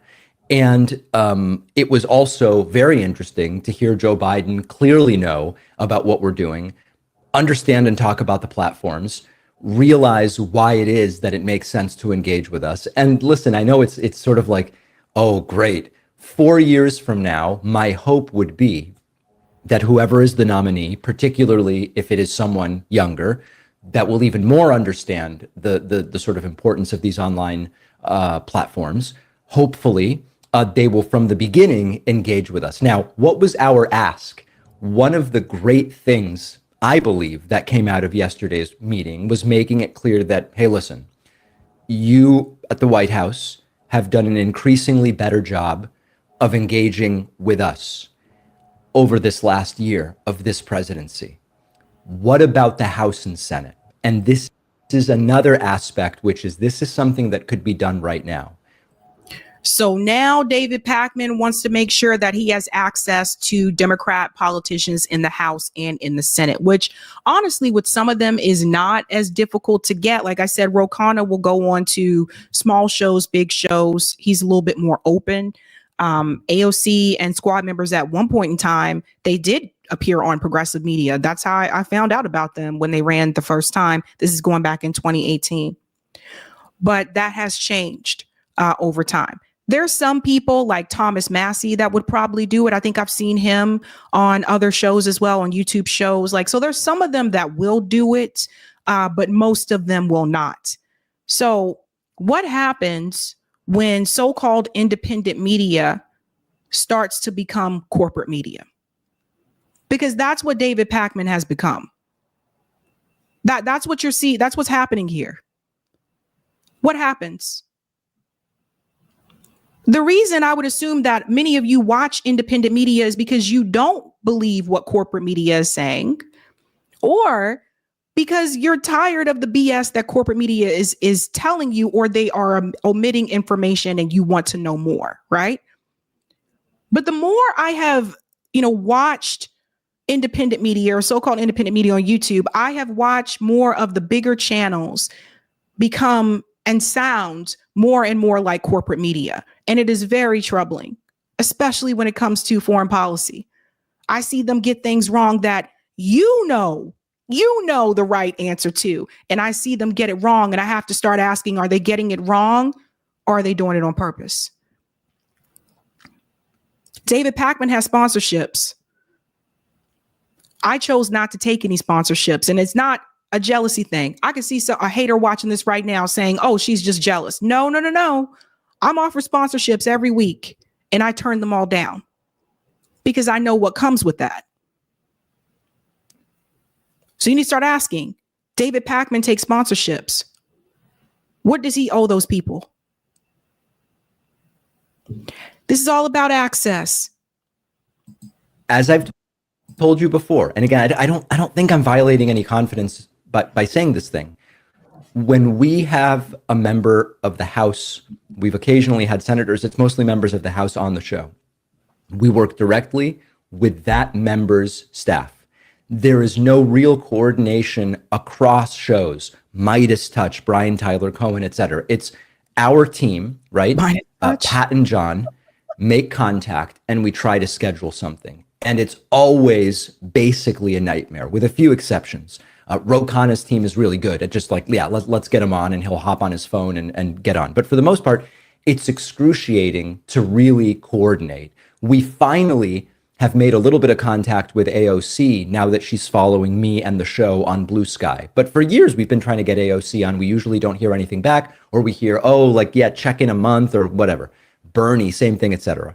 The ask we made was there should be a handoff from the Biden digital engagement team to a contact at the House and a contact at the Senate that can help really coordinate something similar to the Office of Digital Engagement at the White House, so that when Trump's in power and the deportations start and this, that, and the other thing, there is someone that can say, hey, let's bring the top 10, 15, 20 creators to the White House. meet with a bunch of members of the House and Senate, do interviews with everybody, set it up properly in a room that's properly lit with equipment, rather than doing this piecemeal thing where maybe we get Ron Wyden for 8 minutes and then Brian's got Bernie for 12 minutes. And it's completely uncoordinated in this way. What he is talking about is a YouTube political commentator panel and them being able to just interview bam, bam, bam. Brian Tyree-Colin, you interview AOC. David, you interview her next. You get her next. You get her next. That's what he's talking about. And he said the top 10 creators. That means the ones that kiss their ass. I'm just going to say it what it is. He's not going to tell you that. So I'm just going to tell you the ones that kiss their ass. It's not going to be the people that are critical of them. This is what we have to understand. So a lot of the other podcasters that would hold them accountable, these people would never be given that opportunity. What that means is that you would still receive propaganda and BS commentary from these YouTube political commentators that you're already receiving from CNN and MSNBC. How does that make sense? It only makes sense if you're trying to grow your brand, which David Pacman is trying to do. That's the only way it makes sense. Does everybody get what's happening here? Doesn't David Pacman think it's a little strange, a little bit weird that all these years that he said he's been trying to get AOC to come onto the show and it hasn't been able to happen, that she finally decides to come onto the show now because Donald Trump won? Why wouldn't she come onto your show when Biden and Kamala were in office? I think we all know the answer to that, right? So what they are creating, and I've been warning people about this, they are trying to make these YouTube political commentators, the ones that have millions of followers, they are trying to make them the new media, the new corporate media, and where you may get a little bit of a difference on the slant when it comes to certain issues like healthcare, right? Like they're probably not going to say something like, oh, they're going to take your healthcare away. They're probably not going to say that. But they are very much going to say orange man bad. You have to vote for the Democrats or we're totally screwed. And they're going to run cover for the Democrat politicians. That is no different than what you see on CNN and MSNBC. I had a feeling this was coming. Now, he went on to say that people are criticizing him meeting Joe Biden. Where do you hear what he says people are criticizing? This is the funny part. I can't do anything right. I can't dress myself.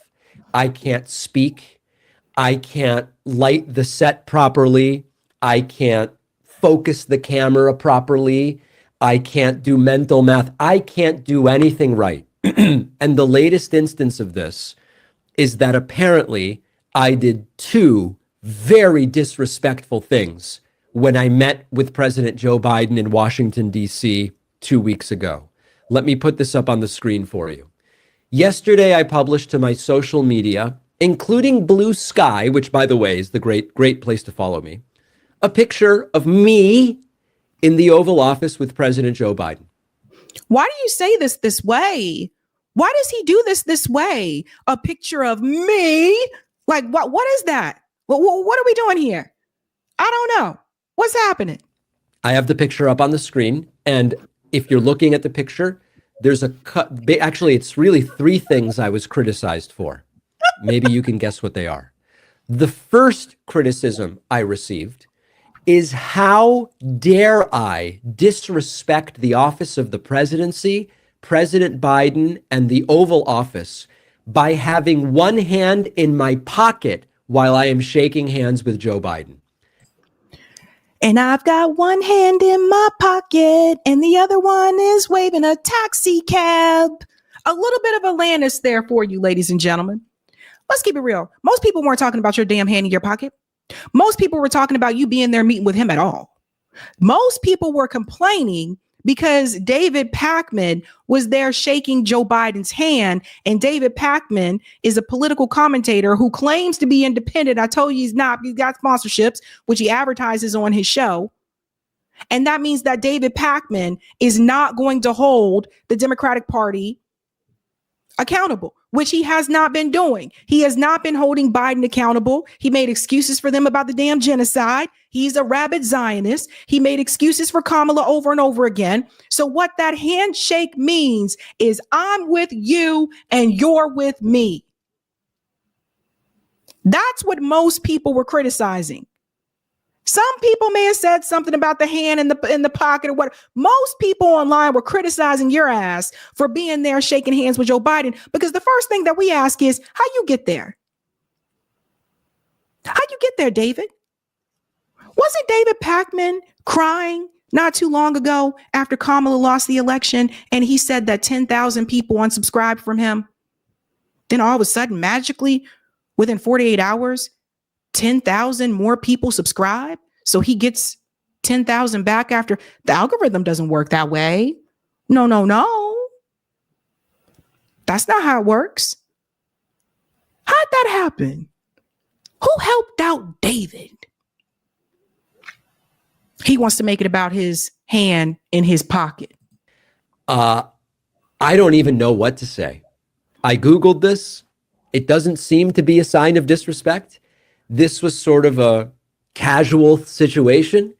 It's really awkward to stand there for a while as the White House photographer knocks out picture after picture, and you're sort of told to move around a little bit so not every picture is the same. At some point, I don't even remember doing it, my left hand slid into my pocket, and alas, the picture that the White House went with as the official picture of David Pacman with the president was of me with my left hand in my pocket. Why does he say it like that, with David Pacman with the president? Why? I think it looks casual and cool, but I'm crazy, right? I mean, what the hell do I know? I'm sure, whoever it was, Brittany from Texas knows better about what I should be doing in the Oval Office. So that's number one. That was the biggest one where people said, David, really, really poor taste. What a faux pas. You're not going to be invited back. I'm not going to be invited back, but that's because Trump's going to be in office for 4 years. Second disrespectful thing that I did. Wait for this I one. wore a light gray suit. Guys, this is like the Obama tan suit thing. David, how dare you wear a light suit in winter to the White House? Well, listen. No, we don't need to listen to you anymore, David. We don't need to listen to you, because here's the thing. Like I said, most of the people were criticizing you meeting with Joe Biden. If you watch that full video, he'll never bring that up, by the way. He never brings that up. Look at what Tim Black said. This is interesting, because Tim Black has been in this space for a long, long, long time, right? He said, David Pacman, a so-called independent commentator, shaking hands with Biden in the Oval Office, says it all. Independent media should hold power accountable, not cozy up for access and profit. Meanwhile, his naive audience bankrolls this sham. Wake up. This isn't justice. It's complicity. Exactly. That's what it is. So don't look towards people like David Pacman and also Brian Tyler Cohen. They are not going to hold them accountable. And if that's the case, then they're no different than corporate media. Let's go to some of the comments, folks. Eric, I think we can go to part 2. Thank you, Sparky. Keep in mind, Israel has killed many more Americans than Iran. Remember the USS Liberty. Thank you, Linda. Greed and self-preservation will be the undoing of all of humanity. When we stop caring about our brothers and sisters, we are done. That's right. Thank you for the super sticker, Christian. Thank you, Sparky. Many of the few things still manufactured in the U.S. are made from Chinese parts. Yep. Thanks, David. What's up, David? David ain't my kind of Pac-Man. Waka waka. Thank you, Marvin. Just call the White House the Zion House. Isabel says, wasn't this guy crying because he lost thousands of subscribers just last month? Yep. Thank you, Egg. Pacman making a video saying, so what if Biden has Parkinson's is what got him in the White House door. He thinks we're fools, but him and his Gumby hairdo is just playing himself. He said, look like Gumby. Sajad says, don't trust Pacman, don't trust AOC and Jay Crockett. Thank you, Jaiku, for the super sticker. Marvin says, David Pacman has sponsorships. Who are they? Tell us, please. Yeah, he advertises them on the show. That's how you can tell if someone has sponsorships. They do advertise them. I mean, you have to. That's how you get paid. They do advertise them on the videos. I know at one point one of them was Skillshare. I don't know if he still does that one now. He had a coffee one at one point. He has a couple of them. So yeah. Skylar says, Sabby got to be the realest of all the indie journalists / commentators on YouTube. Oh, thanks. That's so sweet. There's a lot of people out there. My comrade JB, like obviously Nick from RB, like there's a lot of us out there that are keeping it really real. Right. Shout out to Tristan Gaff G for becoming a Sabby member. Let's give Tristan a big whoop whoop. Thank you, Egg. Pipeline indie journalism is what Pacman wants. Thank you, Marvin. David, your probs don't compare to suffering in Gaza. Thanks, Justin. I wonder, did David do a secret handshake with Joe? I wish we could see the video of the photo shoot so we could have seen it when Joe sniffed him. Oh my God. Shout out to CM, who's been a member for 9 months. And shout out to M. Saleh. Love you, Sabby, but I'm starting to think you are afraid to debate Candace Owens. Please host her and debate her. Stop the excuses. Please give me her contact info. I mean, I can't make someone come on. People do have to understand that. I can't make people come on. So if you have her contact info, M. Salah, give that to me. Okay? All right. Because the information that was sent to me didn't work. So if anybody else knows how to reach her, send it to me. I'm not afraid to debate anybody. Thank you, Blueser. Happy New Year, Sabs and fam. Thank you so much and Happy New Year to you, Blueser. Thank you. Let's get the comment on Rumble. Boop, boop, boop, boop, boop, boop. Thank you for the Rumble rant. We Bangle PB. He's volunteering to be the mouthpiece for the DNC. Yeah. Mm-hmm. There you go. Call Me Trey says, stop trying to pit her against Candace. Yeah, it's just, I mean, I don't know. Anyway, I'm not afraid to talk to anybody. Okay. We're going on to the next story. All right. You want to talk about a PSYOP? And I love that so many people called this and was like, this is BS. So let's go ahead and get into it. The New York Post apparently sent one of their reporters to take a tour of the New Orleans suspect's home. Her name is Jenny Tare. Okay, I'm gonna tell you about Jenny in a minute. But I'm so glad people did not fall for this sham of a reporting job. Sham of a reporting job.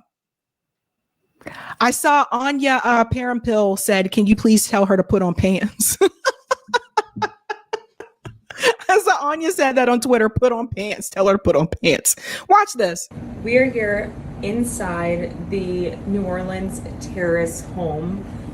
You can see that it's been clearly destroyed, the door at least, from the FBI raid yesterday, but the door has been destroyed from the FBI raid. Now that's important because you're going to notice most of everything else in this place has not been destroyed.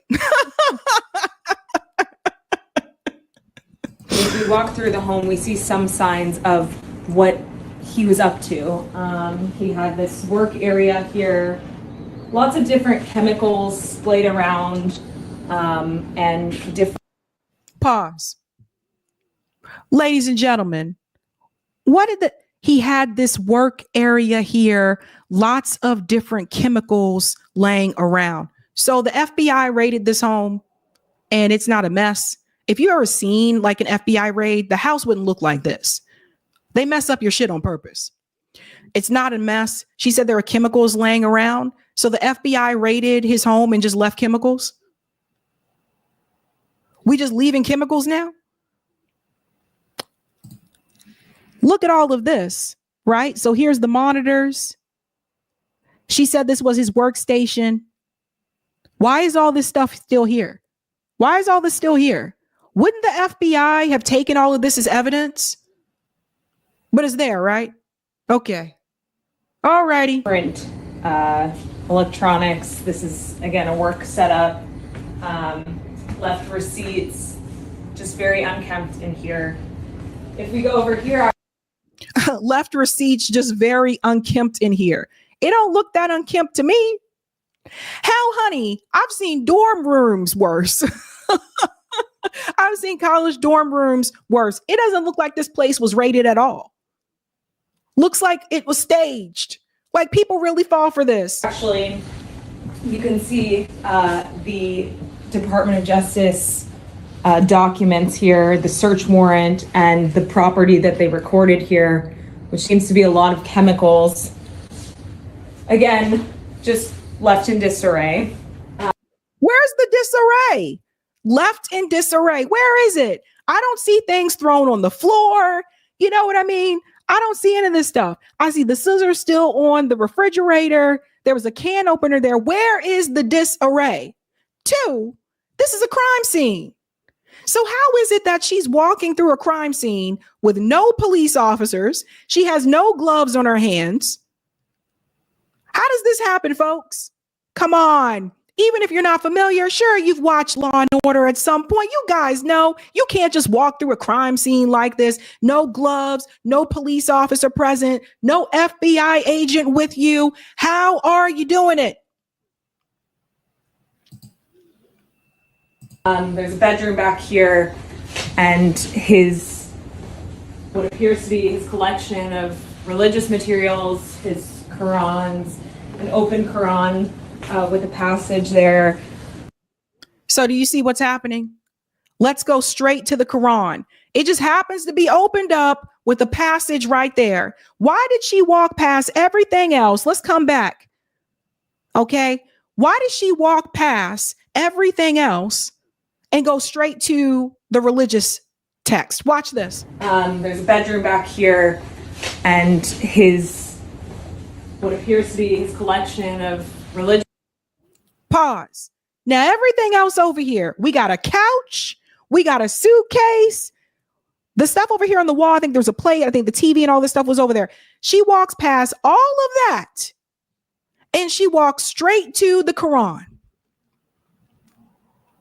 I told you guys they were going to try to find a way to get Americans to fear Islam, to fear Muslim people again, just like after 9/11. This is what they're doing. People have to understand that the Quran is not some hateful religious text. It's not. But she's a Zionist too, by the way. You're going to see that in a minute. So this is crazy. Let me walk over to the Quran, which just happens to be here. His materials, his Qurans, an open Quran with a passage there, as well as even the Bible here, but mostly books on Islam.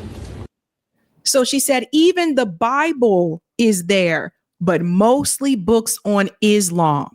They are trying to push the narrative that Islam is dangerous, that Islam is terror, that people that practice Islam are all terrorists, just like they did after 9/11, man. I'm old enough to remember this.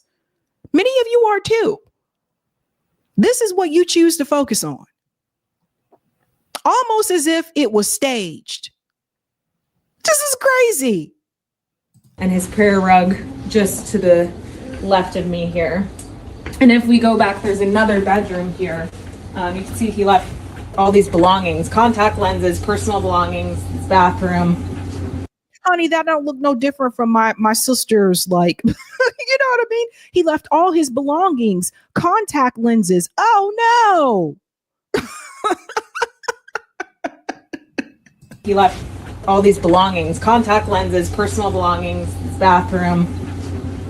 This seems to be some sort of workspace, again, with other chemicals here. The light's still on. Some kind of station set up here. We're not really sure what. Again, chemicals left, and the FBI just left all the chemicals there. What that was for, in, you know, what we can assume was also a bedroom. You can see clothes left here, and just a sign that someone was here up until those last few moments when neighbors said he left just before the New Year's holiday, saying he was done with his lease, it was up, and he was on his way to New Orleans where he would live there. Didn't take any furniture because he said his new home would be furnished. That's all we know so far.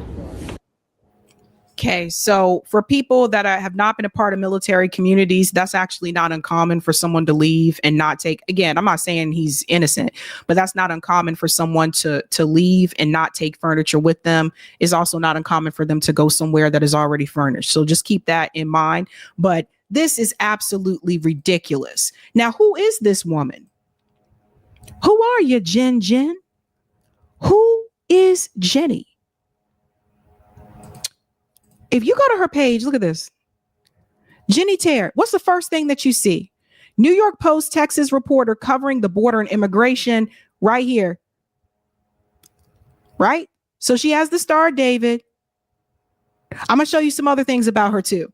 Because Jenny is a Zionist.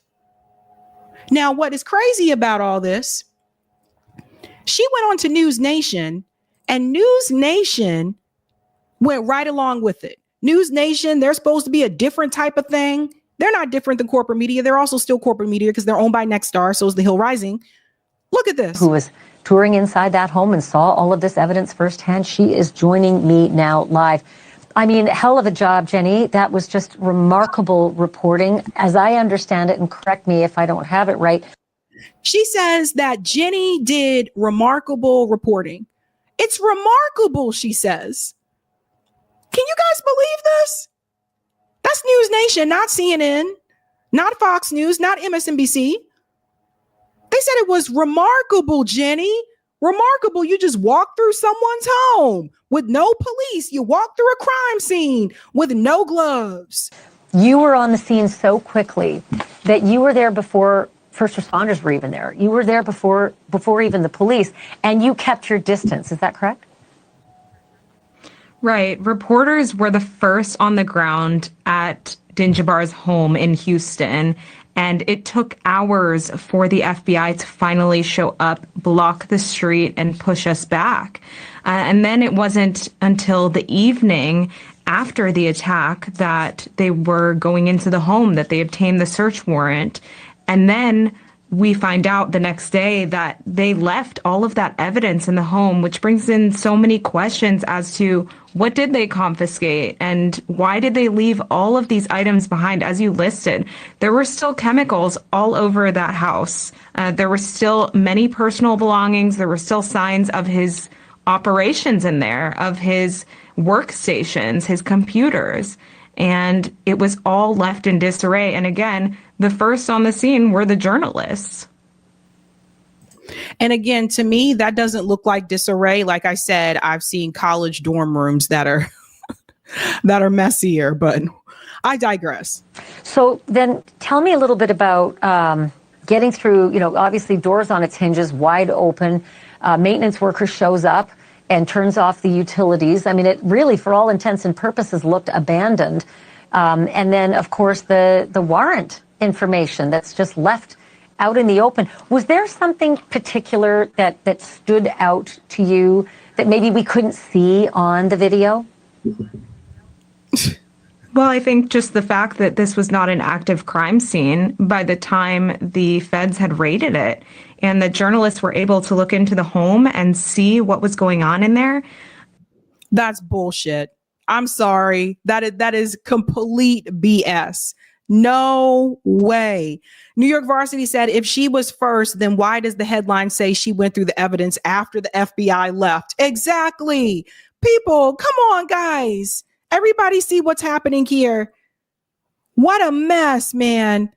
What a mess. And that there were so many, harsh chemicals around that there were remnants of what he was doing just before he left, different pastes that he had created, sitting there with a spoon that he was presumably using to mix them. He had a stove, but then he had a hot plate on his kitchen table. And of course, the search warrant just sitting there. The feds left all of that evidence, his workstation with the lights still on, where you could see all of those different tools he had. He had earplugs there. He had some objects suggesting he was using a firearm, had firearms with him. And so, again, all of that was left at the scene for everyone to see. And that was the most concerning part, was that this was open. The door was basically hanging by, I don't even know if it was even on one hinge at that point. It was not an active crime scene that they left there. They did not seal off that home at all. You guys really believe this? Nobody is falling for this. Nobody's falling for it, Jenny Jam. If you were so concerned about all those chemicals that were in the home, why did you stay in there, Jenny? Why did you continue to walk around? What if one of those chemicals would have exploded or something? You don't know what was in that house. So let me get this straight. You just walked in there, no police, no nothing. You don't know what could have been waiting for you, Jen Jam. But Jenny is a Zionist. It really is disturbing that News Nation actually bought this. Really disturbing. I want to show you a post of Jenny's from a while back. Jenny tweeted, "Zionism is the key tenet of Judaism. It is the belief that we have a right to self-determination in our ancestral homeland of Israel." So does everybody see? Everybody see who Jenny really is? So it just happens to be that a reporter from the New York Post, who's a Zionist, just happens to be the one to walk through the alleged suspect's home and just go straight to the Quran, right? As you can see, everything is in disarray. Everything's in disarray. He left his belongings here, as you can tell, right? Didn't look like that was the way that he may have left it at all. It looked like that was staged. You name how a reporter just walks into something like that. No, get out of here, fam. And someone pointed it out, and thank you so much for saying this about the Quran. A beg said Qurans never left open like that if not being read.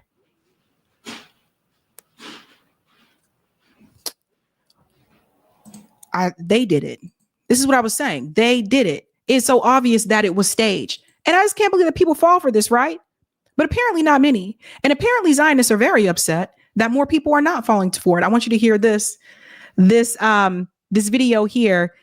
This is why Musk is having to curtail free speech on X. The Zionist Hasbara propaganda machine has been decimated on TikTok. They're not falling for it. This is Becca Rants. Listen to this. Quick little report in on the litmus test that y'all don't see if you're not making videos like mine. The Zionists are hella mad. They're really mad that their grift is completely over in terms of the American public.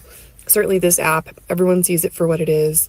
There's no reason why an actual crime scene of a terrorist would be walked through by a New York Post investigative reporter within hours of the FBI releasing it. Also, there's plenty of very good local investigative reporters, news reporters, TV reporters in Houston that could have done that walkthrough. Why did the exclusive go to a New York Post propagandist? Anyways, I'm getting unhinged stitches and mentions that be thankful that you can't see, because FM says, I don't believe you, Jenny.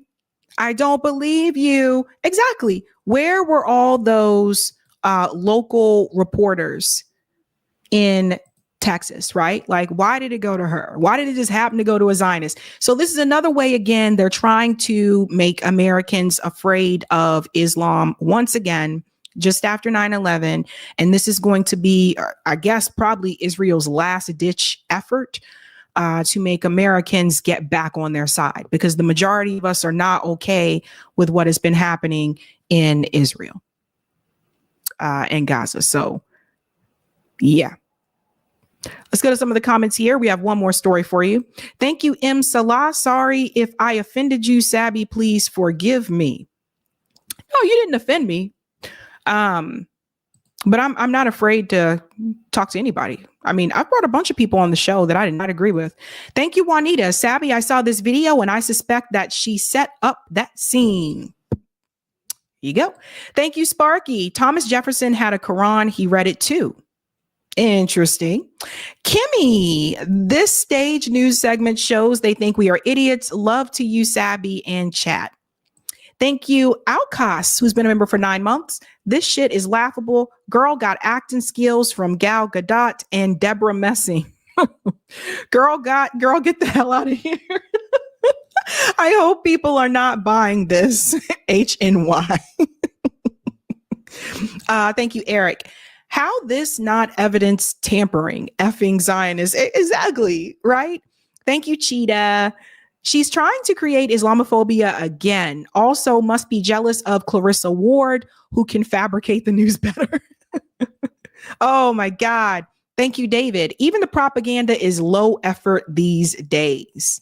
Thanks, Wasim. It was not an active crime scene, but just admitted on live TV that she trespassed on private property and after the FBI left. Thank you, Ben. Instead of Vanna White, we got Vanna Tights. Felt like a knockoff game show tour. Oh my gosh. Aye. Let's get the comment on The Rock, Eric. Thank you. Do the rock away. Thank you, Roger. Sab, the only way we're going to be able to get ahead of people like Pacman working who are looking to work with Dems to control the narrative is to circumvent them through the states using the CBI process.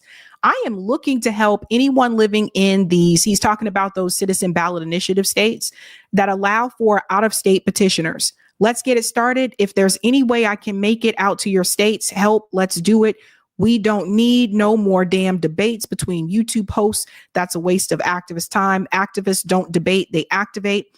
This ain't no WWE used to serve your entertainment because that's all debates are, but the viewer and a stoke of one's ego for debaters.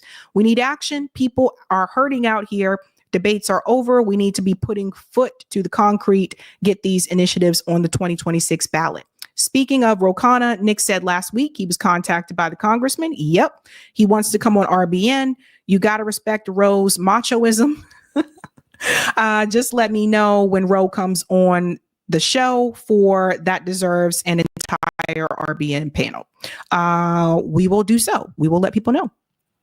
Okay.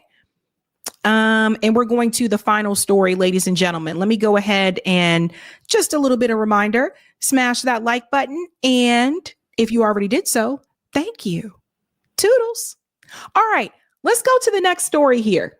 Patrick Bet David is the founder of the PBD podcast. Patrick has kind of been getting under people's skin, and something happened recently where now it seems like some of the things that Patrick may have said in the past are now being used against him. And this is all over this H-1B visa issue, right? So Patrick sent out this alarm. This was before Elon decided to put a community notes on his name. Listen to this. A warning to conservatives, MAGA, libertarians, and independents who were happy when Trump won. The establishment left and the Democrats are laughing their asses off right now. Their lazy strategy to divide and conquer worked, and Trump isn't even president yet. So the divide and conquer strategy didn't come from the Democrats. That came from Vivek and Elon Musk. But he didn't want to criticize Elon because he still wants to be on Elon's good side and be able to have a lot of traction and engagement from his tweets. So he didn't want to call them out. Also, he probably wants to bring them on, right? He probably wants that access as well. So he started off with that. And I think we're going to get to this other part too, but it's really funny. I'm not going to read the whole thing, but this part right here, he said, them pinning Trump MAGA against Musk worked on many of you. Not all, but many. Them. Oh my God. Here are some things to consider.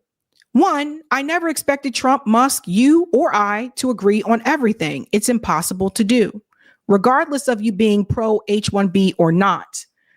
2, everyone has the right to call each other out. That includes calling me, Musk, or Trump out. So hold on to that, right?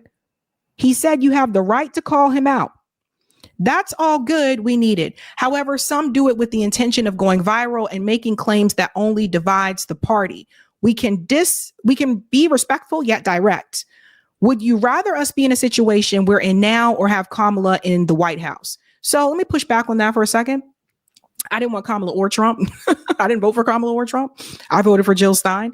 But that doesn't have anything to do with prioritizing H-1B visas over American workers. I just hosted a panel about this. Check it out if you haven't seen it yet, where we all talked about this. The data and the studies show that, yes, that is problematic for American workers. You're supposed to prioritize workers right here at home first. And Elon and Vivek did promise we're going to be America first. And Vivek comes back and now says, oh, I'm American corporations first. So they were never really looking out for the American people. But I don't expect that from a billionaire and a multimillionaire, right? But a lot of people did. A lot of people did. 4, what are your top 3 issues in order of importance that cause you to support Trump? Whatever it is, keep driving it and sharing it with everyone. Well, I didn't support Trump, but I can tell you one of the things that people said was the immigration issue. That was one of the big ones. Like, you're going to prioritize Americans first, right? So then he comes in and then he tries to, I guess, make all the rest of us feel bad. Those of us that said, no, you need to prioritize American workers first. And then he says this: as an immigrant from Iran, I saw this as an edge. I didn't mind working 80 hours a week. Motherfucker, please. Hold on. Let's highlight this. Please, Patrick. I didn't mind working 80 hours a week. I didn't mind the competition. All I wanted was a shot. This used to be the American way. Time to return it. Take a minute to read. And so he's referring to this comment from Vivek, which we've gone over and over again. We're not going to go over it again on the show. But first of all, no one should have to work 80 hours a week. This is Patrick trying to make the excuse for worker exploitation. This is a very wealthy country, and no one should have to work 80 hours a week. I believe you should be able to work 40 hours a week, or in some cases 35 hours, because depending on, like, if you're in education, that's a whole other topic. But you should be able to work 40, 35, 40 hours a week and not have to worry about being able to pay for your rent or your mortgage. We should have a living wage in this country. No one should have to work 80 hours a week. But also, Patrick is lying. You see how people just throw stuff out there and they don't tell people the details? Let's tell everybody the truth, Patty boy. Let's get into the truth. You see, Patrick was called out by Community Notes. Community Notes be on it. Patrick Bet David made his money by founding a predatory multi-level marketing pyramid scheme, which he then used to market himself as a business guru on YouTube. He is essentially a scam artist. And you know what? This is for real. MLMs are a scam. Like, if people don't know that by now, I'll tell you a little bit more about it in just a second, because I had participated in the MLM before, and I'll go through all that. But you didn't work 80 hours a week, Pat. Didn't do it, Patty boy. You had other people work those hours for you. And that's how you got to where you are. And yes, we all know the pyramid scheme is a scam. Keep it real, Pat. So he's upset because Community Notes called him out. Hey, Elon Musk, I appreciate the value of Community Notes and fact-checking misinformation, but this particular note falls short of the platform's stated objectives. Oh, yes, because it's about you, Pat. It feels more like a personal attack tied to my stance on H-1B visas, resembling the flaws of Wikipedia, where anyone can spread libel or defame someone's character. Doesn't this undermine the integrity of X's commitment to fair and unbiased information? Listen up, Patty boy. Everybody knows by now that, yes, you did start an MLM.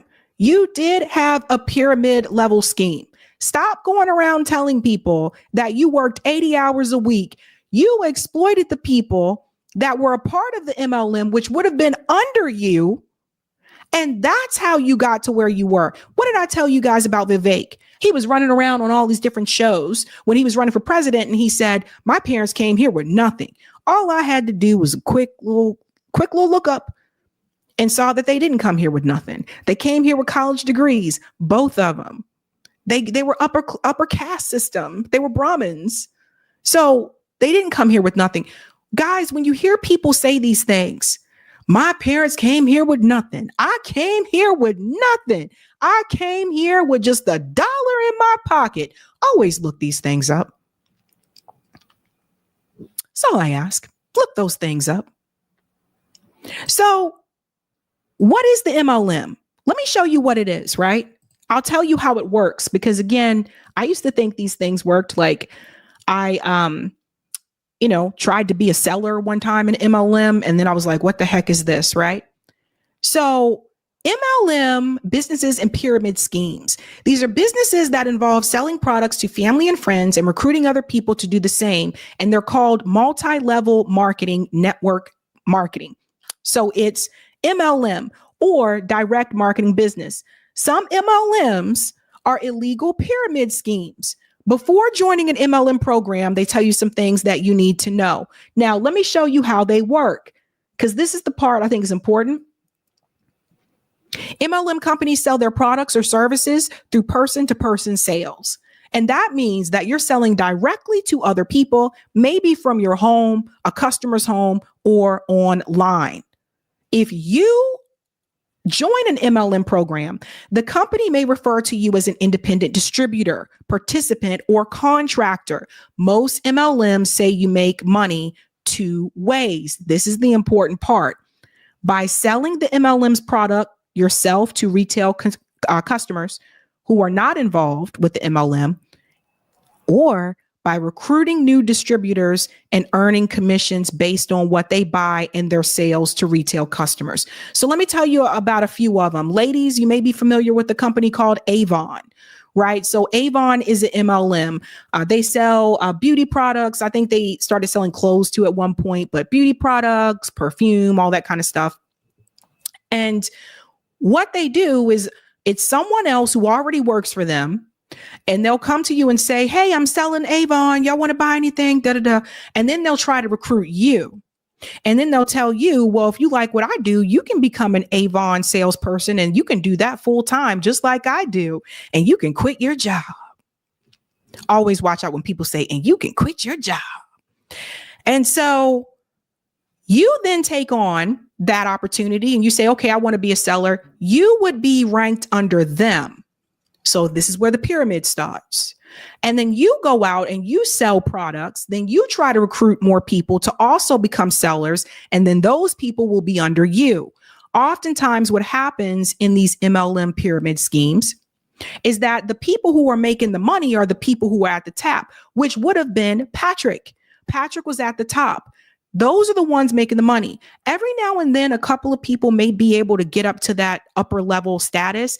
But the way the pyramid level scheme is designed is that most people will not get there. The person who started it gets it. So it's Avon, Mary Kay, Amway is another one. You may be familiar with some of these. Like those are all MLMs. And they're really good at recruiting people because they tell you like all you have to do, you sell this much, you get this much, and you recruit this many people, then you're making this much money. It relies on you being able to recruit as many people as possible so that the person at the top makes more money. So if Patrick Bet David has like 10 sellers underneath him, and those 10 people have 10 people underneath them individually, who do you think is making all the money? Patrick Bet David. That's how it works. So that's what Patrick did. So Patrick got upset because Community Notes called it out. It's true. Stop saying you worked 80 hours a week. Then he also went into this, and this is another thing, because now he's trying to backtrack what he said before about white privilege. So again, here he is talking about what he was able to do and how his skin color didn't matter. Now, if you didn't know any of the information that I just gave you, it's really easy to watch this video and believe Patrick. Now listen to this. White privilege. So let me get this straight. So that means somebody has privileges over me because they're white? Really? You really believe that? I don't buy that. That's somebody that messaged me on Facebook a couple of days ago saying, you know, because I posted the fact that I was in the military as somebody being Middle Eastern, and this person said, you know, I really feel bad. I have to really, you know, understand what it must feel like as a Middle Eastern man to be in the army and be judged and discriminated. And yeah, I do know, I understand I have white privileges, but I'm getting a better feeling about it lately that I have some privileges you don't have. Who made you decide that you have privileges that I don't have? Who are you to even say that? Like, seriously, let me get this straight. I came from a broken family. Parents got a divorce. Mom ran out of money, went back to Iran. I joined the army. Okay. Yes, I didn't have a, you know, the fanciest life. We never lived in a house. I don't know what it is to have money, but I decided to create privileges for myself. I like good food. So I went and worked hard. I created privileges for myself. He created privileges for himself by exploiting other people. That's the part that Patrick doesn't tell you. Now, back then, that's what he said. That's how he felt. There was no such thing as white this. And, you know, he said this before in a show. He's talked about like, oh, there's no such thing as white privilege. And people just got to lift themselves up by the bootstraps, which, you know, I don't agree with that. And I'll get to why in just a second. But Patrick leaves out something that's very important. I told you before, oftentimes a lot of people who write this song and this story, they don't tell you about what they did to get to where they are. They'll tell you that, oh, I started this company, but they don't give you the details that went into starting that company. They don't tell you that they were underpaying people. They don't tell you that maybe a family member gave them the loan for them to be able to start the business. You always got to pay attention to things like that. He goes on. I got in an industry of financial services day before 9/11 as a Middle Eastern man. And 9/11 was caused, the last time I checked, by folks from the Middle East. And that's when I got into the industry. I didn't say, oh my gosh, let me not go sell stocks and money under management and insurance and annuities because I'm Middle Eastern. No, you don't have privileges over me because you're white. You don't. You don't have privileges over me because you're Middle Eastern. Matter of fact, on the census, it says white, African American, Native American, Pacific Islander, Asian. There is nothing in there that says Middle Eastern. And I still don't think you have privilege over me. And what box do you check, Patrick? What box does Patrick check? He checks the box that says white. So see, this is why, exactly, Rolando. This is why, let's go on a little bit more. Hold on. I don't want my kids to grow up thinking, oh, they're Assyrian Armenian. They're not privileged because they're Assyrian Armenian. No. They're privileged because they're Bet David living in America. That's the greatest privilege you have. You're living in America. What other kind of privilege do you want? So look, again, some people are not going to like what I'm saying right now, but I'll give you this other part. If you really believe and allow other people. Okay, then it ends there, right? So Patrick seems to be a little bit confused, right? He, at that point in this video, he was saying the same types of things that Elon Musk say and Vivek say. People who immigrated to this country and they're like, well, I came here and I did well, so what's wrong with you? And they'll omit information that there are certain things, opportunities that are given to people who do immigrate here that are not given to those of us that are born and raised here. I went to go see Mr. Marty back in the day. Mr. Marty was, dude, probably the best nail tech, right? Mr. Marty worked at this nail salon in Columbia, South Carolina. And one day I just asked the question. I said, Mr. Marty, can you tell me something? When you came to the US, how were you able to open like this big nail salon? And did you have money before you came here? And, you know, you employed everybody here. You know what Mr. Marty told me? Mr. Marty said, some of us already have money.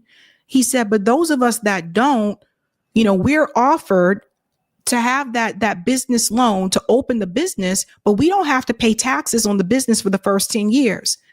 I said, what? I was very young. I think it was like 23. I was like 23 when we had that conversation. Mr. Marty told me everything. And that's when I realized, so that's how it works. Because if I were to open a business tomorrow, I'm not given that opportunity. I'm not offered, the first 10 years I don't have to pay. I'm not given that opportunity. And I have good credit. Some of the banks might turn me down just by me walking in and looking at my face. I'm sorry, you don't have any collateral. You don't have any collateral. Maybe try the credit union down the street. So that's how he felt back then, right? He's singing a different tune now. Now that community notes post was posted. Here's what Patrick is saying now. Oh my God. One of the tweets, I said, our founding fathers, a guy responds back and says, those are not your founding fathers. Mm-hmm. Guy posts a picture of the Shah of Iran, says, that's your founding father. Oh, so funny. But that tells you what, a part of this, there's nationalists and there's white nationalists. Mm-hmm. White nationalists, Vinny, don't want people like us here. I know. They just don't. White nationalists are a very different model. You view me as... You see what it said? Look at this. The Shah of Iran says, that's your founding father. Oh, so funny. But that tells you what, a part of this, there's nationalists and there's white nationalists. So you just figured this out? Patrick, you just figured out that there's white nationalists? Didn't black people try to tell you this? And you said, I don't buy this. I don't buy this privilege or race or any of that kind of thing. That's because you're white adjacent. Keep that in mind. Look at me. I was a businessman. I became very successful. Look at all the things that I was able to do.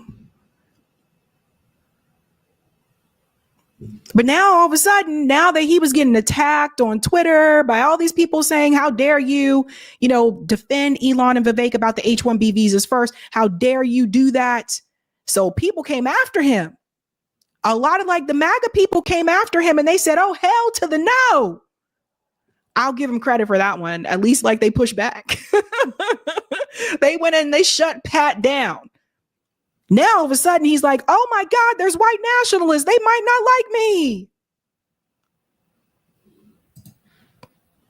me. White nationalists, Vinny, don't want people like us here. I know. They just don't. White nationalists are a very different model. You view me as go back to Iran, deport Elon back to South Africa, deport Vivek back to India, right? And you make those types of comments. All right.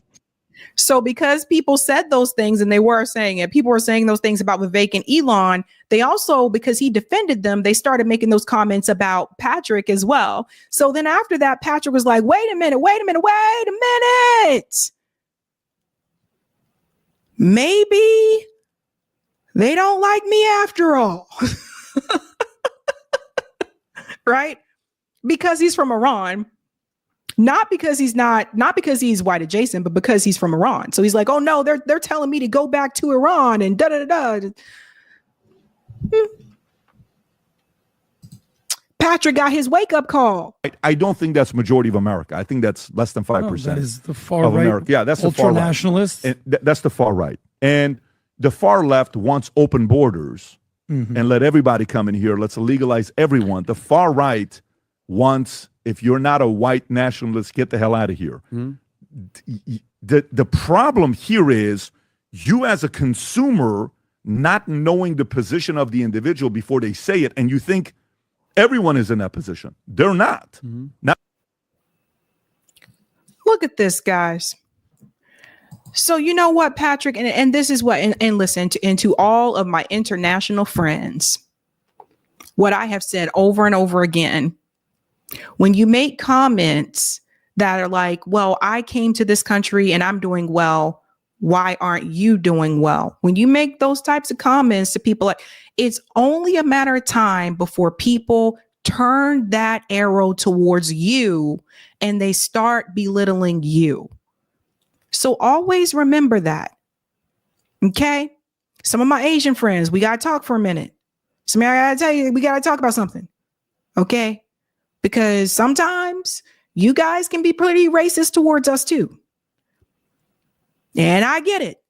And you were already told things about Black people before you come here. And then you get here and you're kind of just like, well, let me try to align myself with white people. And then it was like during the pandemic, when there were a lot of hate crimes that were being committed towards Asian Americans, particularly in this area in Massachusetts, then all of a sudden, like Bet David, you were reminded that you're not white. So never look down on the people. And I say this over and over again.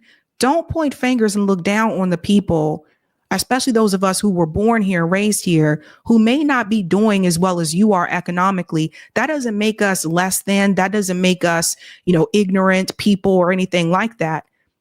Instead of making that assumption, maybe take a look around and ask yourself, what is it that you were offered that wasn't offered to those of us here? There's that. And then there's another thing. Patrick is a big pull yourself up by the bootstraps guy. And I never really agreed with that. And I'm going to tell you why. Because that supports the individual.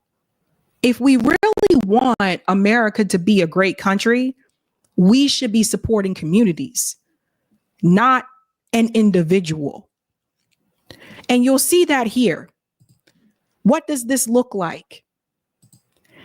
Proud Socialist made a comment here that I thought was pretty cool, breaking this down. Proud Socialist, power to the people. Capitalism has told us that the American dream is becoming a mega millionaire or even a billionaire. The American dream should be collectively building a society where nobody starves or goes homeless and everybody is treated equally, fully insured and paid a living wage. This reminds me of Patrick. This part here, the American dream is becoming a mega millionaire or even a billionaire. We are going to change what it means to have the American dream in this country. I told you in 2025, we are going to change the way that we say things. So when we talk about the American dream, we have to stop talking about it from the perspective of the individual, because enriching the individual doesn't necessarily enrich the community and the society. There are a lot of people that have made their way out of poverty and they pulled up the ladder behind them. And they want to go on these videos and do these interviews and said, I did this and I did that. Jay-Z's another one. They like to do that.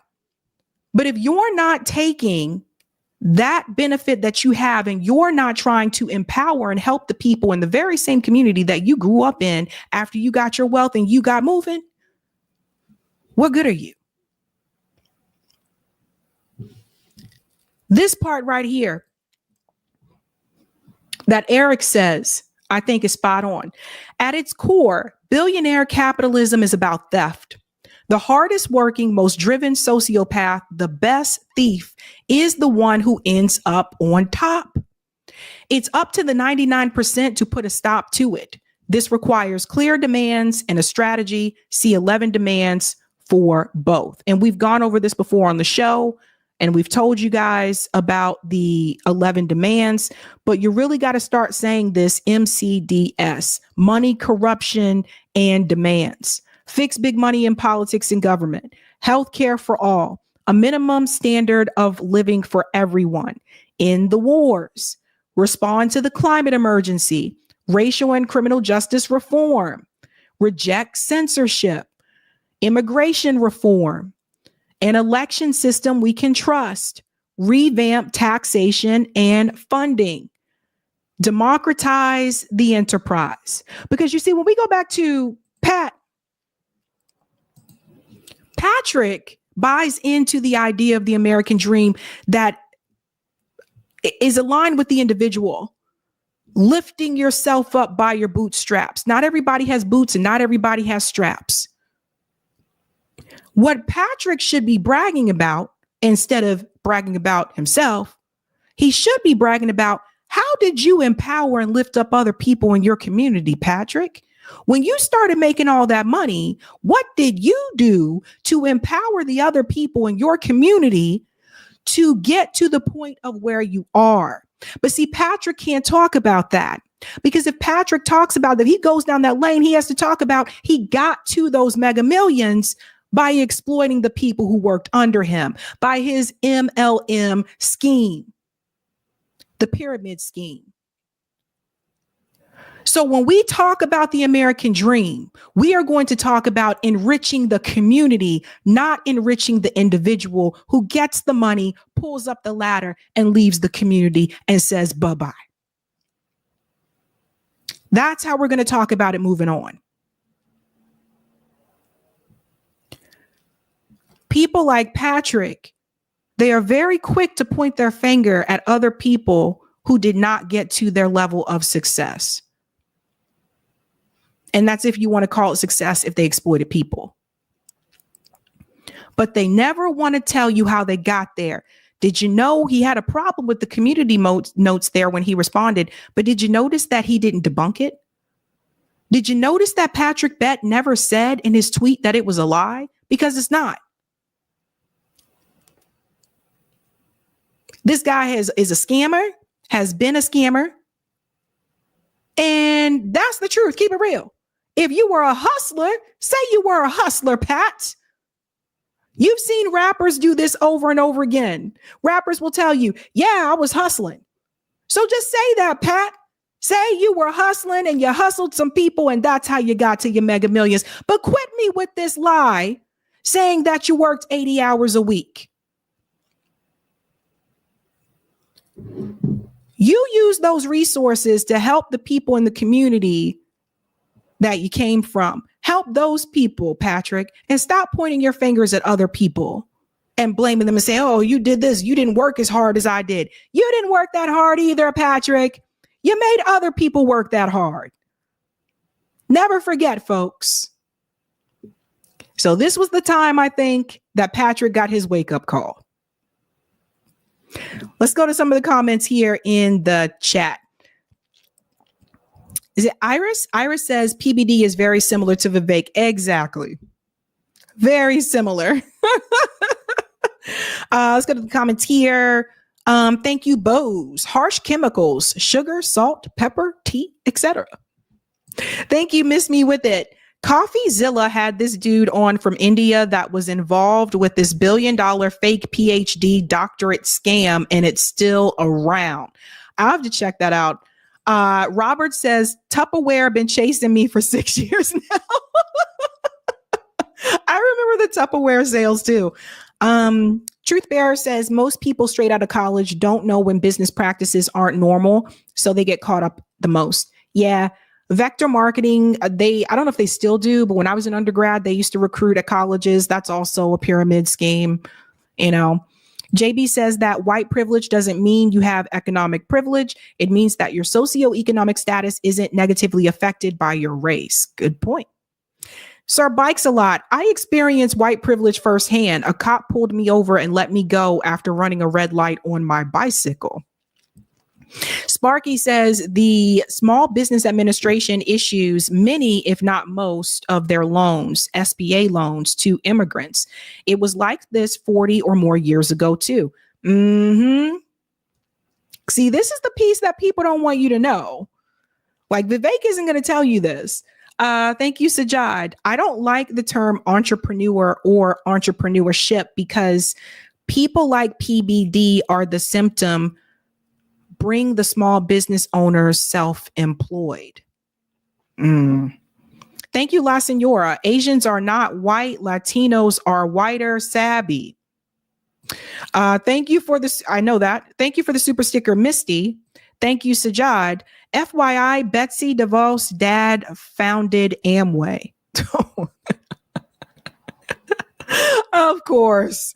Thank you, DeAndre. Dr. Claude Anderson has been talking about the solution for our community for decades as cooperative economics, which will enrich the collective. There you go. Now you guys see why I support worker co-ops. Let's get Roger's. I think we got one more from Roger and then we'll head out. Thank you, Roger. This was my answer to PBD. The way to ID MLM pyramid schemes is they focus more on making more by emphasizing recruitment. If it were not an MLM pyramid scheme, then more focus would be on selling the products. The last thing they want to do is bring more salespeople on to compete with cutting into their profits of being able to sell a product. These things came to rise post-Reagan era after he destroyed the old school way of working for a company, making an honest living, having labor protection. Firing of air traffic controllers. Now, this led the way to job insecurity. It gave way to a new next stage of capitalism that led from working to scanning. That was the landscape I came into in early adulthood. The rise of the infomercial, a new con. Yes, people come here and are quick to crap on us, even the ones that are Black like us, not all of them. But what happens is adopt our music, our culture, and our swag. They want our rhythm, but they don't want our blues. What is the goal of the business owner? Answer: to maximize profit. What is the biggest con? Answer: labor knowing this. There is always an incentive to drive their labor 0 to 0 or as close to 0 as possible. What do they say about casinos? The answer is the house always wins. Good point. Always remember, in a capitalist system, the business owner is the house. Time the workers own the casino. Thank you. And 2024 ballot measures. We should start those on Tuesday. Thank you, Kenman. I don't care that all these clowns got medals from Biden. Awards are like hemorrhoids. Every a-hole gets one. You guys are so like blunt. And thank you for the super sticker, Regine Jolly. Thank you so much. All right, guys, that is it for me tonight. I'll be back live again Tuesday evening. Early tomorrow morning, I will be on Jamal Thomas's show. Don't miss that. Jamal Thomas morning show is pretty cool. I listen to it sometimes when I'm getting ready in the morning. So definitely check that out again. Jamal Thomas, YouTube, 8:15 a.m. Be there or be square like a Care Bear. All right, guys. That is it for me tonight. You know how we do this. Have a good night. Keep up the fight.